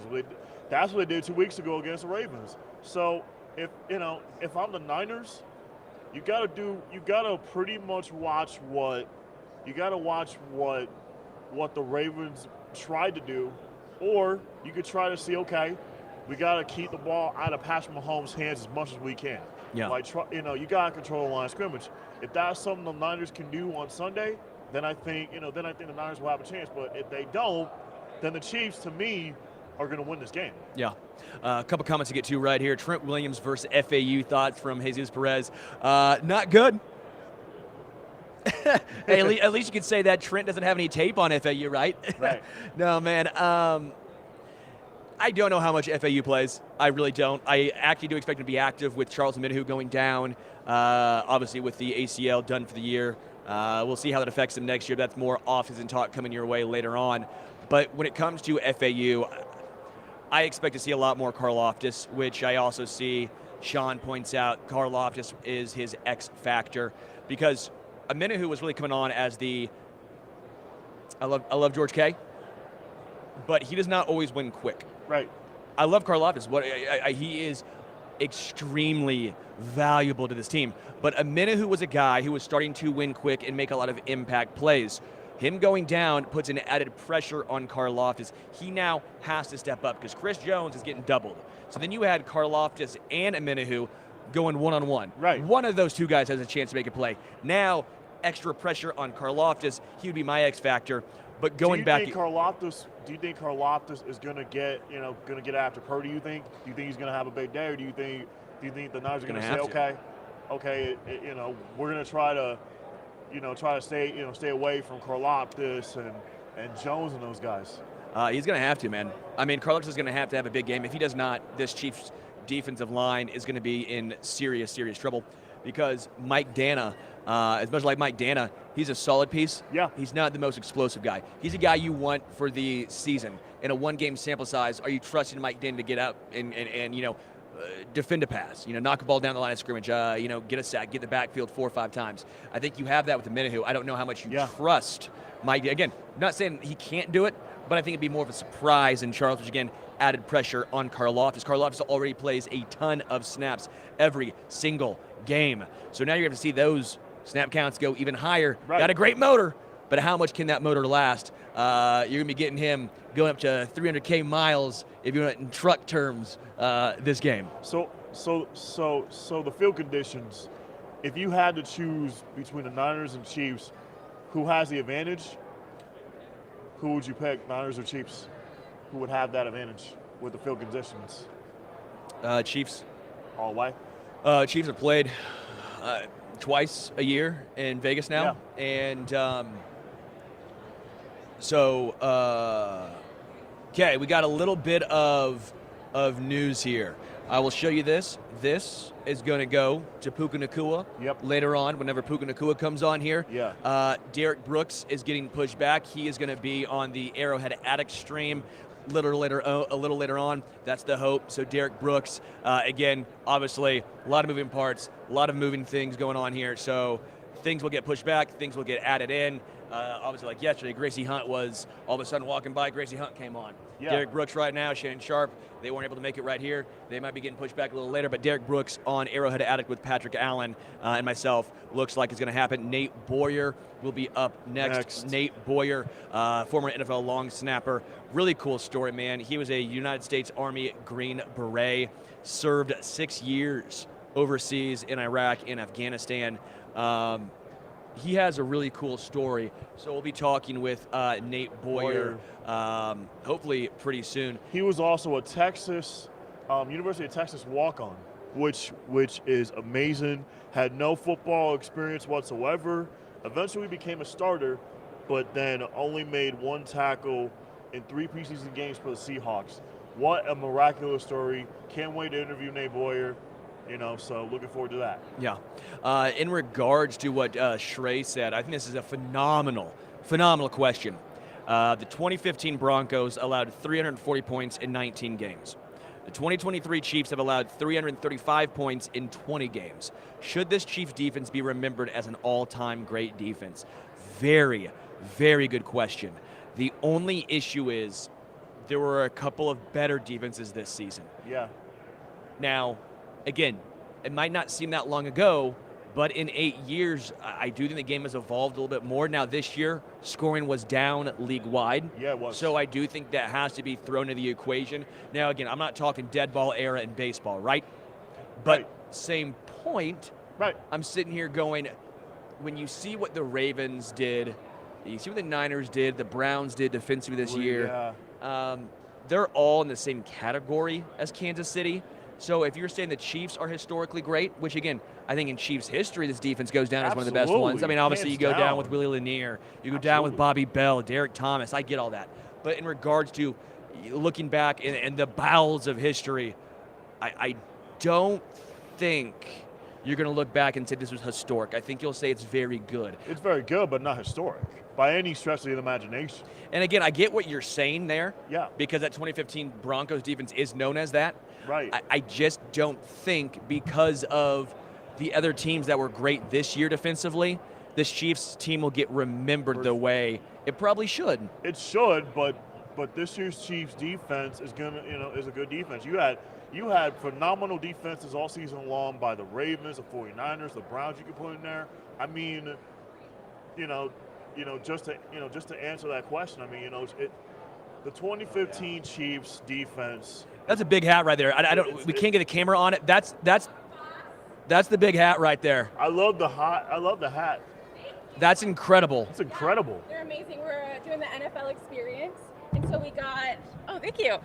We're doing the NFL experience, and so we got a booth over there, and so we're doing the purple, the white. We have red for Chiefs. Nice. We got Incredible. all of them. So you can pick Niners the color. ones too, just like that. Yeah. Nice. And then the special patches. So we got new patches for the Super Bowl, and then the logo, and you That can is also sweet. make your own teams. And How's it fit around the dome? Is it pretty? no, it's perfect. So Perfect. there's two. We got like a small, medium, and then a medium large. So Yeah. you can I'm definitely small, like. medium. I got a small head. Small Hey, head. Oh, this one. Do you want to try it on? I'm good. I have Thank a big you. head, so I'm sure that You- I'm sure. We'll get you one. Yeah. We got you. We want to be safe. Yeah. Better safe than sorry, Exactly. Exactly. Those are awesome. Where are they Those at are over awesome. there? So we got a booth at the NFL Experience. Okay. So we'll be there. We're in the like right next to the Nike and all Awesome. that kind of stuff. Awesome. Yeah. Thank you guys. Thank you Yeah, so of I'm course. glad you like it. No, it's awesome. I It's can't wait to awesome. show I- it to Good statement my piece. to my golf trips with that hat on, trying Yeah. to, you know, Yeah. really show them can't- up. I can't wait to wear that. I can't wait to wear that going back home in Florida. Exactly. Yeah. Exactly. Well, thank you guys. Of course. Yeah. Of course. See you around. We'll see you Right. Yeah. over there. That's cool. That's awesome. Big hat guy. I love big hats. She's just getting around, just getting inundated by everyone who's walking by and Yeah. seeing the big hats. Seeing it. Was it Brian Robinson that had the big hat originally? Was that the first guy that really had it? Yeah. I don't know, man. I love Jimmy who goes, "Don't mess with Sterling's hair." Thank you, Jimmy. Thanks. She knew right away when she's like, "You want to try it on?" I'm like, "I'm good." She's like, "You can tell. Yeah. You don't want to mess with the locks. We got a long day here, and got to keep it looking at least a little tight." You got a little professional with the locks there, Sterling. Definitely. Yeah. Chiefs again says Chiefs win. Travis Kelce proposed to Taylor Swift on the field. I don't know, man. That's bull. It's not been long enough. That's ballsy. That's not long enough. That's ballsy, but I don't think that's going to happen. Shrey goes, I'm a Broncos fan, so that's really all I have to cling on to. Hey, well, if you're a Broncos guy, first off, appreciate you listening here, man. Thank you so much. I guess then I gave you the answer you wanted, which was I would go back and say, no, that 2015 Broncos defense will be remembered more fondly and historic than this Chiefs defense. Again, I get what you're saying points-wise, but I just don't. And fair or unfair, that was Peyton Manning's last hurrah, if you will. And let's they be real played now. Carolina as well with Cam Newton as well. blew and them you got to out. remember, Carolina only had one loss in that, during that year. So, like we're saying, you had great defenses all season long, from the Ravens to the Browns to the Niners. I mean, this Chiefs defense is going to be a good defense, but they're not going to be considered the great all-time defenses, we're accustomed to seeing.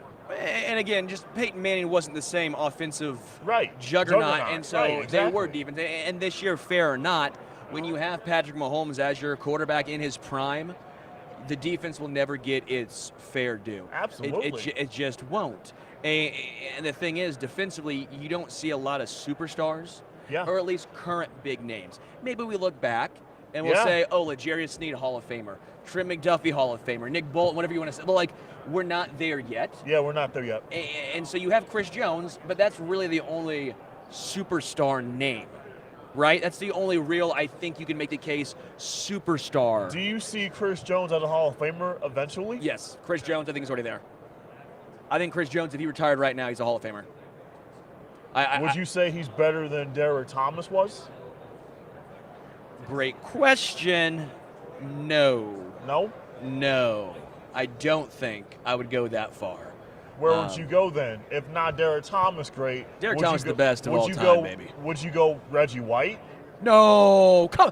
You're naming the best of all time, Malcolm. Right. Come on, no, I can't get there. But I think if you're looking back, he's in a category of the elite all-time interior pass rushers. Right. Oh, dude, there's more noggin bosses. Yeah, those are great.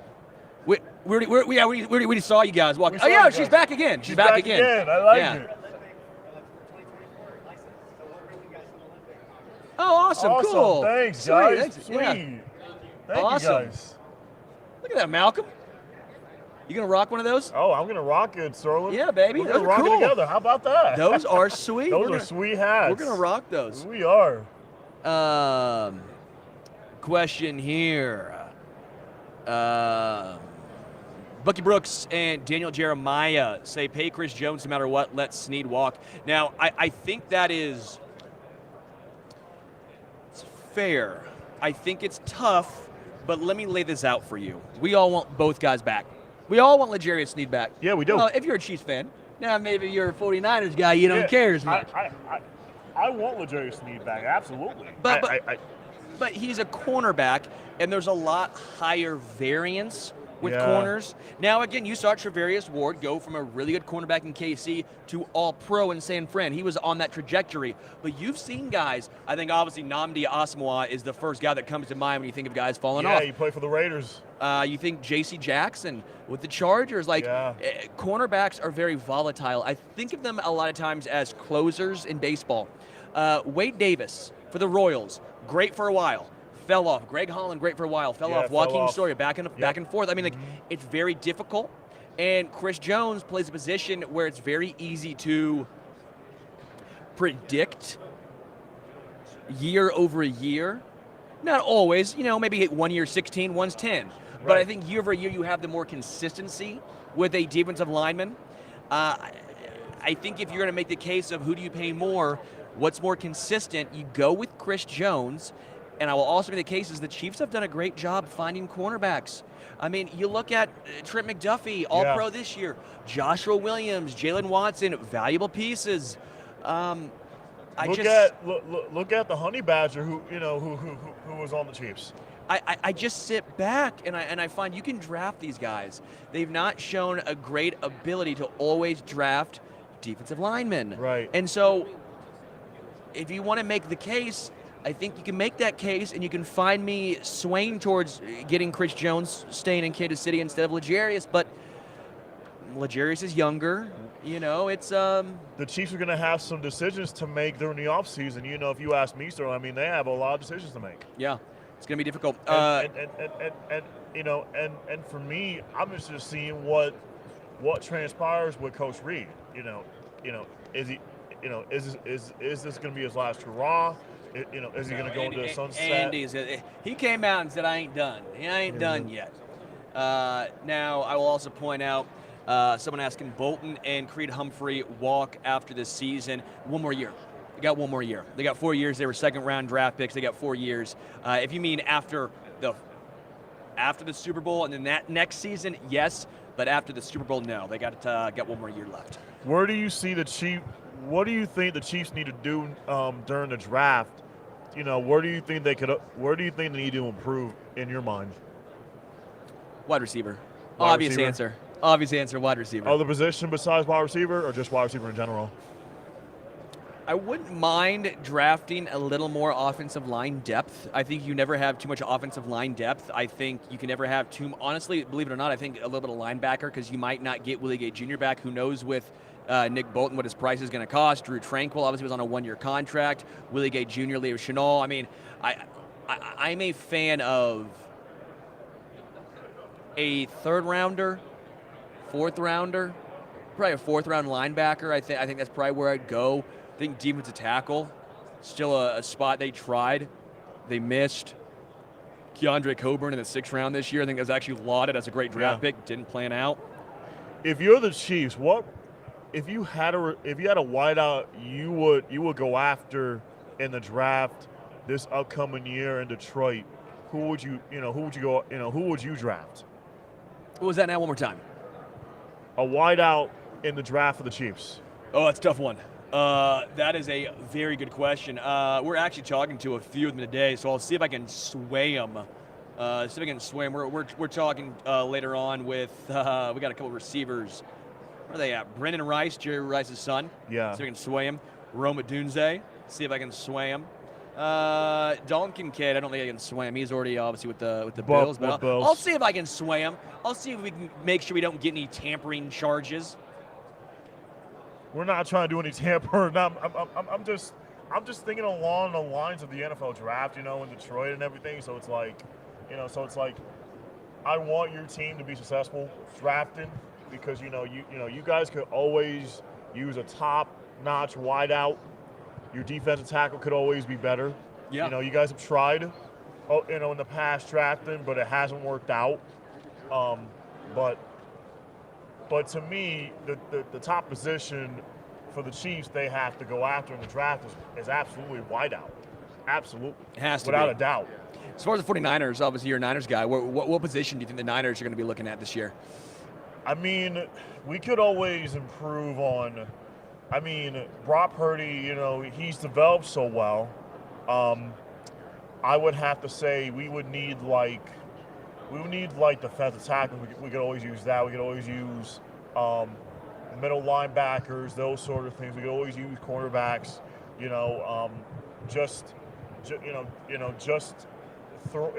throwing those things out there because, the Niners, we can always get better.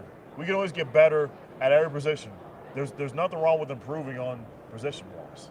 Yeah. See the chat right here. Sean Browning says Julio Jones. No, man. I'm sorry. Let me actually get to a little look-see here. Where is Julio Jones? What he did this year? Again, I understand he joined late, joined the Eagles, had a couple of nice, decent games. I should say, had a couple of games with a few touchdowns. He also was with the Titans, also too. Don't forget. I think at this point, what's he at now? What is his age? I don't know why it's not telling me on Pro Football Reference. He's probably 34. What did he put up this year? Let me go down. 2023. He had a grand total of 74 yards. 74. Year before, he had 299. Year before that, he had 434. Year before that, he had 771. Now, I get it. He's only played in 9 games, 10 games, 11 games. What does that tell you? He's 34 now. Right. He's going to be 35. He's getting up there. He's getting up there for that, for that age, with wideouts. I wouldn't even. You wouldn't entertain a thought of going after him. Wouldn't entertain a thought. Again, a great career. He's a Hall of Famer. Julio Jones ain't moving the needle for me. I would like the Chiefs to go after a. What's interesting is I think before Rashee Rice took off, I was sitting here saying wide receivers a much more important need. But I liken this to the rubber band effect. Yeah. The Chiefs spent so much draft capital defensively. Yeah. So much draft capital defensively. That's where they concentrated the most, though. And the defense is great, but you see the deficiencies now at wide receiver. Yeah. So my question is, don't put all your eggs in the wide receiver basket, because then what's going to happen? Rubber band. Yeah. Next thing you know, you're going to have deficiencies back on defense. It's a sprinkling. It's an act. This is the salary cap era. You will not be great at every single spot. You gotta draft. Where you won't be limited to where if you put all your receivers in one basket, you try to draft, it's going to be a struggle. On the back end defensively, like you don't have all your defensive backs. If you try to just put your eggs in, like, okay, we got to draft a wide receiver, and then your defensive units will be low. Yeah. So, if you're a franchise, you got to try to be like, okay, where's our biggest need? How can we improve? From the previous year when it comes to win total, and go from there. Yeah. And you also have to look at if you have enough salary cap to do that. If you're a team that doesn't, then you have to look elsewhere. Well, I do think this is what makes Brett Veach and the Chiefs so special. It's not just the high-level guys they've hit on. Yeah. Mahomes, Kelsey, Chris Jones, even L'Jarius Sneed, Nick Bolton. Right. Joe Tooney, obviously paying a guard that much in free agency. We all thought that was a joke, and now, not a joke, but you pay a guard that much, you're like, what's happening? He better be worth it, and he surprisingly has been worth it for a guard. Depth, though, to me, has been the biggest takeaway. Drew Tranquill, Willie Gay, Leo, Bolton, they've all been rotating in and out. You look at the defensive line, Mike Dana, I think, has been perpetually underrated. At one point, Turk Wharton had to play a big amount of snaps against the Ravens. Right. Like, I think depth has been the biggest need, or the biggest promise for this Chiefs team this season. You look at Jalen Watson, Joshua Williams. You look at, they were on their 4th safety. They went from, on the other side, Brian Cook. Brian Cook was the starter. Then you went to Mike Edwards. Then from Mike Edwards, you went to Jamari Connor. Jamari Connor, you went to Deion Bush, who Deion Bush had an interception against the Ravens. So you're sitting here going down the list, and I think depth, Nick Allegretti filling in for Joe Tooney. Like, depth to me, Wanya Morris filling in for Donovan Smith. That, to me, is the storyline of the season for the Chiefs this year. What about Marquez Valdez-Scantling? What about him? Yeah, I mean, MVS, playoff MVS is a real thing, man. Playoff MVS really steps up, and regular season was a struggle, but playoff MVS, now that is real. Nate Boyer just hopped on in. Nate Boyer. What's up, y'all? How are you? What's up, man? Nate Boyer? Yeah. How you doing? Good to meet you. What's your name? Malcom. Nate. Malcom. Good to meet you. Good to meet you, dude. Pleasure. Sterling. Sterling, right on. Cheers. Nate Boyer, Bronze Star recipient who deployed in both Iraq and Afghanistan with the elite U.S. Army Special Forces, a Texas Longhorn, That's Seattle right. Seahawk, What all you got going on right now? Not playing football anymore, but my Niners are. So I grew up in the Bay Area, so I'm a Niner fan. Niners You a guy Niner right fan? here. Yes. Let's go, baby. Yes. So about 8 years ago, right after I got cut, military had ended, got released from the Seahawks, and I co-founded an organization called Merging Vets and Players. So at MVP, we bring together combat vets and former pro athletes, and we help them find purpose and identity when they lose a uniform. So we've been doing that for the last 8 years, and then during COVID, we made a movie about it. We shot a movie called MVP. So if you want to learn more about the organization, of course, go to vetsandplayers.org. We got our big gala coming up in April at the Star in Dallas, with the Cowboys and whatnot. So that's April 13th. Nice. But also, just to learn more about, an easy way to kind of get an idea of who we are and what we do is to go watch that movie. And that movie's on it's on Paramount Plus and Prime and Apple good. TV I just and all got that Paramount stuff. Plus, so thank you. Yeah, yes, Thank you. it's free if you got Paramount Plus. Thank you. I got Paramount Plus too. It's like $3 or $4 if you got to rent it somewhere else. It's Shout out to my definitely worth fiance it. for but that one. It's cool. It's cool. Yeah, it's cool. But definitely check it out. It's really about how we started. It's a scripted movie, not a documentary. But Tony Gonzalez and Michael Strahan and Howie Long and Jay Glazer and Randy Couture, they all play themselves in the movie. Yeah. And then all these vets are playing veterans in the story too. Every vet portrayed on screen is played by a vet. So it's like a real authentic project. It's the first one I directed, and so that's really what I'm into now, and one of the things that I'm focused on doing is storytelling. Your story has been one of strength, resilience. Walking on at Texas, that's nuts to me. This is a massive school, one of the best football programs in the country. How did you walk on and then get that opportunity? What even made you think I'm getting into football here? You know what? So I never played growing up. That was the biggest thing. I never played, and I regretted it. I played baseball, I played basketball, and I was good but not great. Like I was the sixth man on the basketball team, pretty good baseball player, but no scholarship offers or anything. Right. And that sports were my thing. That was like what I loved. And I never played football, and I regretted it because it was my favorite sport. Like I grew up during that 49ers dynasty, you know what I mean? Yeah. And so I was like, you know what? I'm transitioning off of active duty now. I was 29, and I was ready to go to college, and I was like, I'm just going to try out for the team and see what happens. So I prepared for it, I trained for it, and I went to University of Texas and went to the tryouts, and by the grace of God, I made the team. And then I was like, okay, now I got to find a way on the field. So safety wasn't happening. Wide receiver, I wasn't going to play. But long snapping, one of those thankless jobs that you got to be good at. You got to be consistent. You got to be accurate. But you don't get any glory. You do it right 500 times in a row, nobody cares. You screw it up once, your name's in the paper for all the wrong reasons. Nate Boyer Nate again. Boyer. Man, we appreciate it so much. Merging vets and players. I can't wait to check out the movie on Paramount please do. I Plus. can't wait to check it out too. And then it looks like we can go to www.vetsandplayers.org. That's right. That's where to go? Vetsandplayers.org, yes, and to check out more about MVP. What's your sport? I play basketball, bowling, track, and golf, Nate. Awesome. What's your favorite? What's your best and what's your favorite? My best is basketball, and my favorite is bowling. Oh, nice. Yeah. So one of my best friends in Texas, guy I live with out in Austin, actually, I played football with his younger brother. His grandmother was the first woman, at least in the state of Texas, to bowl a 300 in a tournament. And so she's like a legendary bowler. Yeah, so he loves to bowl. 300 yet. I'm getting there. You getting there? I believe it. There. This will be my 18th year as a Special Olympics athlete, and it blows my mind how much I've matured as an athlete and also a reporter. I did this last year, and I feel like I've gotten better this year compared to last year. That's Just all the it's all it's questions I've been about. asking, and I would love to ask you for your thoughts on the night. Okay. I'm sorry, Malcolm. We You're have good. timing restraints. I'm Real sorry. quick, what was it? Real quick. X Factor for the Niners and Chiefs game on. Oh, Sunday. X Factor, Niners and Chiefs. Long snapper. No, dude, it's the quarterbacks. Obviously it's Mahomes. It's hard to vote against Mahomes, but Purdy being young and fresh, you never know. So that's the X Factor, I think. Can Purdy show up? Awesome. Thanks Nate for your Boyer. time, Nate. No, thank you. Appreciate you guys. Appreciate it, man. Thanks so much. Thanks, Cheers. Nate. Nate Boyer right there. too. Phenomenal story. Appreciate also everyone in the chat. His story is phenomenal. It makes sure you guys check out that movie. That is going to be really, really cool. And also shout out to my fiance for making sure we have Paramount Plus. Coming up next, we have Puka Nacua. Feel bad we had to cut Nate Boyer a little short. Puka Nacua coming in right here. Man, Puka Nacua.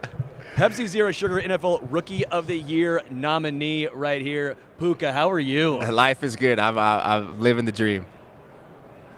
All right, man. I got to start first. What does it feel like to be, again, Pepsi Zero Sugar NFL Rookie of the Year finalist? It's such a blessing to be up there with CJ and a bunch of the other guys and the rookies who have been balling. It's been a huge blessing, but I think I got to add to my Pepsi. My Pepsi memorabilia. I got all the rookie belts and stuff like that, so I'm excited. I got a spot up there on my wall where this next award's about to go, so I'm ready for it. Hey, Puka, I want to ask you, what are some of the things you've learned playing with Cooper Kupp? Were they big shoes to fill when he was hurt? Definitely. I wouldn't say I was able to fill them exactly, but he's been the best. His ability to understand the defense and understand how wide receivers need to move in order to get open is unreal. And the knowledge that he has and is always willing to share makes playing the game of football and playing the position of wide receiver super fun. How were you able to transition so seamlessly from college to the NFL? I mean, it's very difficult. I think a lot of guys struggle their first year, heck, sometimes into their second year. A lot of former, even all-time great wide receivers, it took 3 years before they start really getting their feet underneath them. How were you able to adjust so quickly?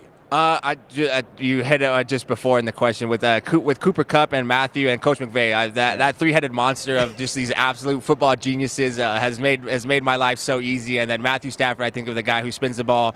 I can't think of a guy who really spins the ball better than him, and he does it so well. And every time I drop a pass and we look at it on the tape, it's like a perfect spiral. It hits me right in the middle of my chest, and it's not even any words. He just looks and I'm so sorry, Matthew. Like, I'll catch the ball, I promise. Like, please don't stop throwing the ball to me. You get 100 and some targets, you're gonna drop one. Come on now.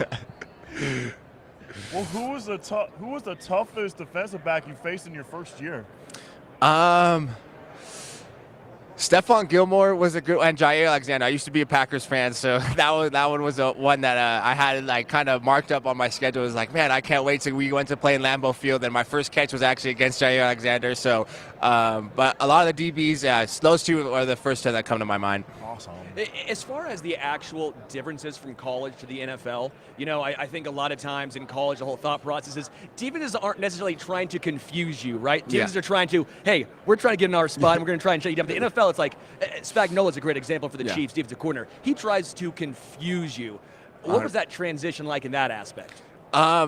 It was very hard of like not really understanding where guys are moving, and then try to understand like how does the route that I'm running, how do I beat the defense, because they're trying to like the guys are they're giving all these dummy calls. They're like, hey, I got him, and then I snap and he's all the way on the other side of the field. I'm like, wait, what do you mean you had me? Where do I run my route now? I'm hesitating. Yeah, literally. So, but that's where I go back to guys like Matthew, especially Matthew. Like, he does a great job of being able to give us the cues for us to know what's going on. And then he never misses either. So it helps. Where did you get the nickname Puka? Where did it come from? It came from my grandma. My grandma came from Western Samoa, and Puka means chubby and fat. So as a baby, when I was the preschool bodyguard, I was out there making sure that everybody was good when they got in. What makes you so hard to bring down? Because it's interesting. I mean, you're a big guy, obviously. Compared to me, you're a very big dude. But again, compared to some of the guys that are trying to bring you down, but yet you can't be brought down. The first guy never gets you. Like, every game I watch of you, 2 dudes bounce off and you're still going. Is it leg strength? Is it just contact balance? How have you always had that? I would say I definitely I grew up in a physical household, so all my older brothers definitely put a lot of beating on me. So contact balance was something that I had to learn very early on, or I wasn't gonna last. But yeah, contact balance and then just speed. I think that if I have some momentum to hit somebody and you're going to try to hit me, I don't want to stop running, because hopefully I can put a little hurting on you too. You played Pop Warner with Dana White's son. Do you have any memories of playing with him? Yeah, well, our team we were the best. Dana was our quarterback. I don't think we threw the ball twice, so we were out right and running the ball down everybody's throat. So our defense was loaded, and then Dana would always get the Peyton Manning clip of the slowest QB rollout touchdown. Like right. that was Dana. We'd go left, right, and we'd maybe throw a slant, and then right as we got to the goal line, and they were sending everybody to the house, we'd have Dana slipping out the back door for a touchdown. Who was the toughest defensive back you went up against this year? Between. Can I give it to one of our owner guys? I would say Trey Thomas. I think of our Killer Witherspoon, of guys who I got to go and practice against all the time because they know all my moves. They for 18 weeks they're like, okay, if I'm pressed, Puka's gonna go left, right, and I'm gonna stick him right here in the chest.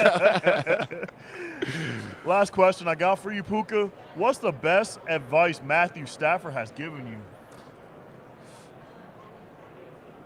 One play at a time. I think that one play at a time, because whether you catch a 70-yard touchdown or you drop a 2-yard slant, that next play is going to be just as big as that play before. So the ability to reset was something huge, because confidence is a big part of the game. So one play at a time. Do you have a Mount Rushmore all-time wide receivers? I do. I don't know if this will get me in trouble, but I go Calvin Johnson, Julio Jones, Terrell Owens, and Randy Moss. Oh, that's a great one. I got big guys. Yeah, that's right. The modern guys and stuff, that a lot of those guys are big receivers who can still kind of do it all. So that's what, that's my guys. Did you ever model your game after someone? Julio Jones is actually my favorite receiver to watch. Even though I was a Packers fan, Jordy Nelson and Devontae Adams, obviously they had great receivers, but Julio Jones, being somebody that big and his ability to move like a smaller receiver and run every single route, that's my guy right there. Did you have a favorite player growing up? Aaron Rodgers. Everybody in my family wore number 12. So at some point, number 12, and I seen that guy when spinning it the way he does, and just his confidence when he walks out there on the field. I was like, I want to be like that guy. Was there ever a guy that when you got into the NFL, you were a little starstruck by? You're like, oh my gosh, I can't believe I'm playing either with or against this guy. I still think it's crazy that me and Aaron Donald on the same team. It does that to be on the field and on the team and associate with one of the greatest, if not of all time in his position, one of the best football players to ever touch the field. It still doesn't hit me, but he's the man. It's crazy. 99, the GOAT, man. Again, we are here with Puka Nacua. Oh, Pepsi Zero Sugar NFL Rookie of the Year finalist, nominee right here. You got some for Puka here, Malcom? Yes. Let's go. We got something for you, Puka. Oh, let's go. Yes, sir, Ski. Appreciate you. Let's go. And it's an XL, which is my size. Look at that, Malcom. You even knew his size. Precision. It takes precision indeed. 100%. Puka, really do appreciate your time, man. Appreciate Congratulations. your time, Hopefully Congratulations. you get this. I hope you get Pepsi Zero Sugar NFL Rookie of the Year. Me too. Tell that to CJ if you ever see him. We'll let him know. We'll let him know for Thanks, you. Puka. Thank you. Thanks, man. Oh, man. That is awesome. That was what awesome. an incredible year. Thank you so much. Thanks so Puka. much. Thank you, man. What an incredible dude. Puka Nacua, that right there. Puka Nacua was amazing. It's all about, man. I mean, seriously, as a You're rookie, welcome. doing what he did is historic, Right. man. I mean, great guy on the field, great guy off the field. If you look at the numbers that he put up this year, they are astounding. 105 receptions, 1,486 yards, 6 touchdowns. His game in the postseason, 181 yards. Incredible. Puka Nacua is historically good. One more time from Hunter. Maybe text me what you said, because I can't read lips.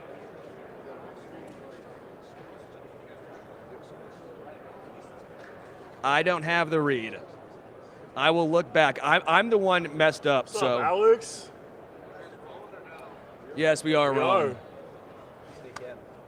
How you doing, man? What's up, Vince? Malcolm, nice to meet you. A lot of fun right here. Again, Radio Row. It's packed. Yes. You never know who's going to stop by. Yeah. Never know who's going to stop by, baby. Absolutely. Man, this honestly is This- a lot this- of this is fun. amazing. Puka Nacua that was. It's always fun when guys are entertaining. It's always Yeah. fun when guys want to be here. You can tell like Puka Nacua wanted to be here. He did. And he enjoys it. It's also fun when you have I would have to say he's my favorite one so far we've done, and we still got more to come. just so entertaining. Hunter, quick question. Yeah. Question for you, Hunter. Do you want to give this to Michael Penix? Okay. How you doing, Michael? Hey, Michael, how you doing, man? Good, you? Good. Sir. I'm Sterling. This is my guy Malcom right here. How you doing, Michael? Great, Michael. How are you? I'm Thanks great. for asking. I'm wonderful. All right, let's start first, man. What was your experience like in the college football playoffs? This had to be such a absolute dream come true. It had to be crazy. Being one of the 4 best teams in college football. What was that like? Man, it was amazing. You know, a blessing to be a part of it. You know, because especially our route there. You know, it was bumpy. You know, it took a lot of hard work and determination to continue to keep pushing forward. And we were the underdogs a lot, so to be able to, you know, show them that we belonged. It was an amazing experience. So, Michael, I want to ask, what traits in a quarterback do you think are the most important? I feel like leadership. You know, leadership's qualities is definitely very important. And, you know, you got to compete. You know, you got to be somebody that's willing to compete and do whatever it takes to win football games. Before we get into some more football questions, I know you're working with Sharpie right here. That's a great little tracksuit you got rocking right there. I wouldn't mind rocking that myself, honestly. Man, it's nice. What are you doing with Sharpie? Yeah, so I'm partnering with Sharpie, you know, the rookie class, you know, basically the pen. So it's the Sharpie S-Gel pen. You know, you'll see it right here. You know, the biggest thing that I like about it is just the no smear, no smudge, you know, especially for a lefty, you know, signing autographs and stuff like that, you know. That's big time for me. You know, I'm always put in a great position, you know, but I'll be signing my rookie contracts with the pen as well. So I'm super excited well, it's good. You for don't the want your partnership. hand. See, I'm going to get it on my hand. I need to get the new Sharpie pen right there. You need to. You got to get it. Oh, yeah, look at this. See? You got to get Boom. it. Yes, sir. That's a good toss. That's a Michael Penix Jr. toss right there. That right there was impressive. Hey, Michael, speaking of quarterbacks, did you look up to any quarterbacks growing up? Yeah, growing up, I looked up to Mike Vick, you know, as a lefty quarterback as well. You know, he was definitely somebody that I looked up to, and he did a lot of great things for the sport. So, yes, sir. When it comes to your draft position, do you have I mean, I know you can't say what team you hope drafts you, but do you have a certain things that you want an organization to have? I just want the opportunity. You know, I feel like as long as I got the opportunity, you know, I'll be able to make something happen, you know, and I trust in my abilities and the things that I can do on the field. So once I get the opportunity, I'll make the most out of it. Your production exploded after transferring. What was the difference going from Indiana to Washington? You know, I'll just say I definitely gained a lot of confidence, you know, throughout my years, and, you know, just playtime experience, you know, but also being able to have an off season, you know, being able to be healthy, you know, throughout 2 years, you know, that was definitely the biggest thing, and that definitely accounted for a lot of the success that I had. Yeah, how hard was that for you? I know you tore your ACL your freshman year. Freshman year and my redshirt sophomore year, so junior year. Yeah, what was that like for you? I mean, obviously you're not giving up on football, but do you ever have any doubt to that point where you're like, am I ever going to get fully healthy again?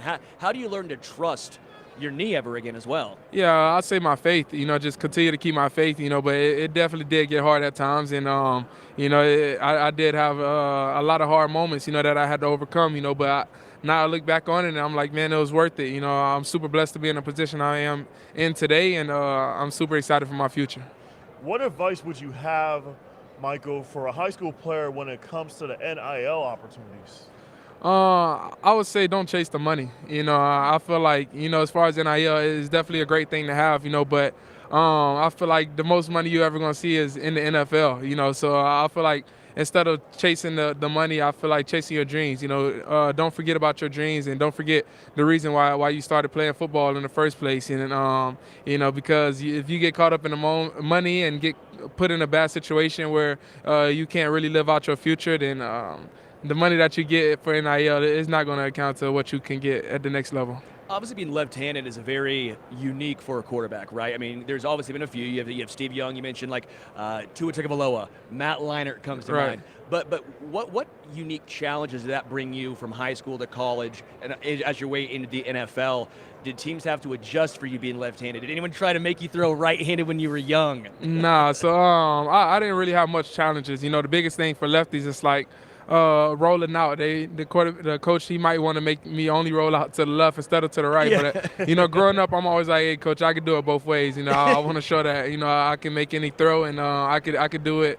No matter what. So I didn't really have too much challenges, except for just hearing that we throw it weird. But, but I don't know. Do you have any thoughts on the Niners and Chiefs matchup on Sunday? I feel like it's going to be a great game. For me, it's hard to bet against Pat Mahomes, but I feel like it'll be super excited to see what Brock Purdy can do with that team that he has, and the guys that he have around him. But it's hard to bet against Mahomes. Yeah. Do you have a Mount Rushmore of quarterbacks in all time? I don't want to say one because everyone goes Brady. Come on now. Yeah. So I'll say Brady, Aaron Rodgers. For me, Mike Vick. Peyton Manning is up there. I'm saying the people that I've seen play. I'm not talking about before me. Right. Yeah.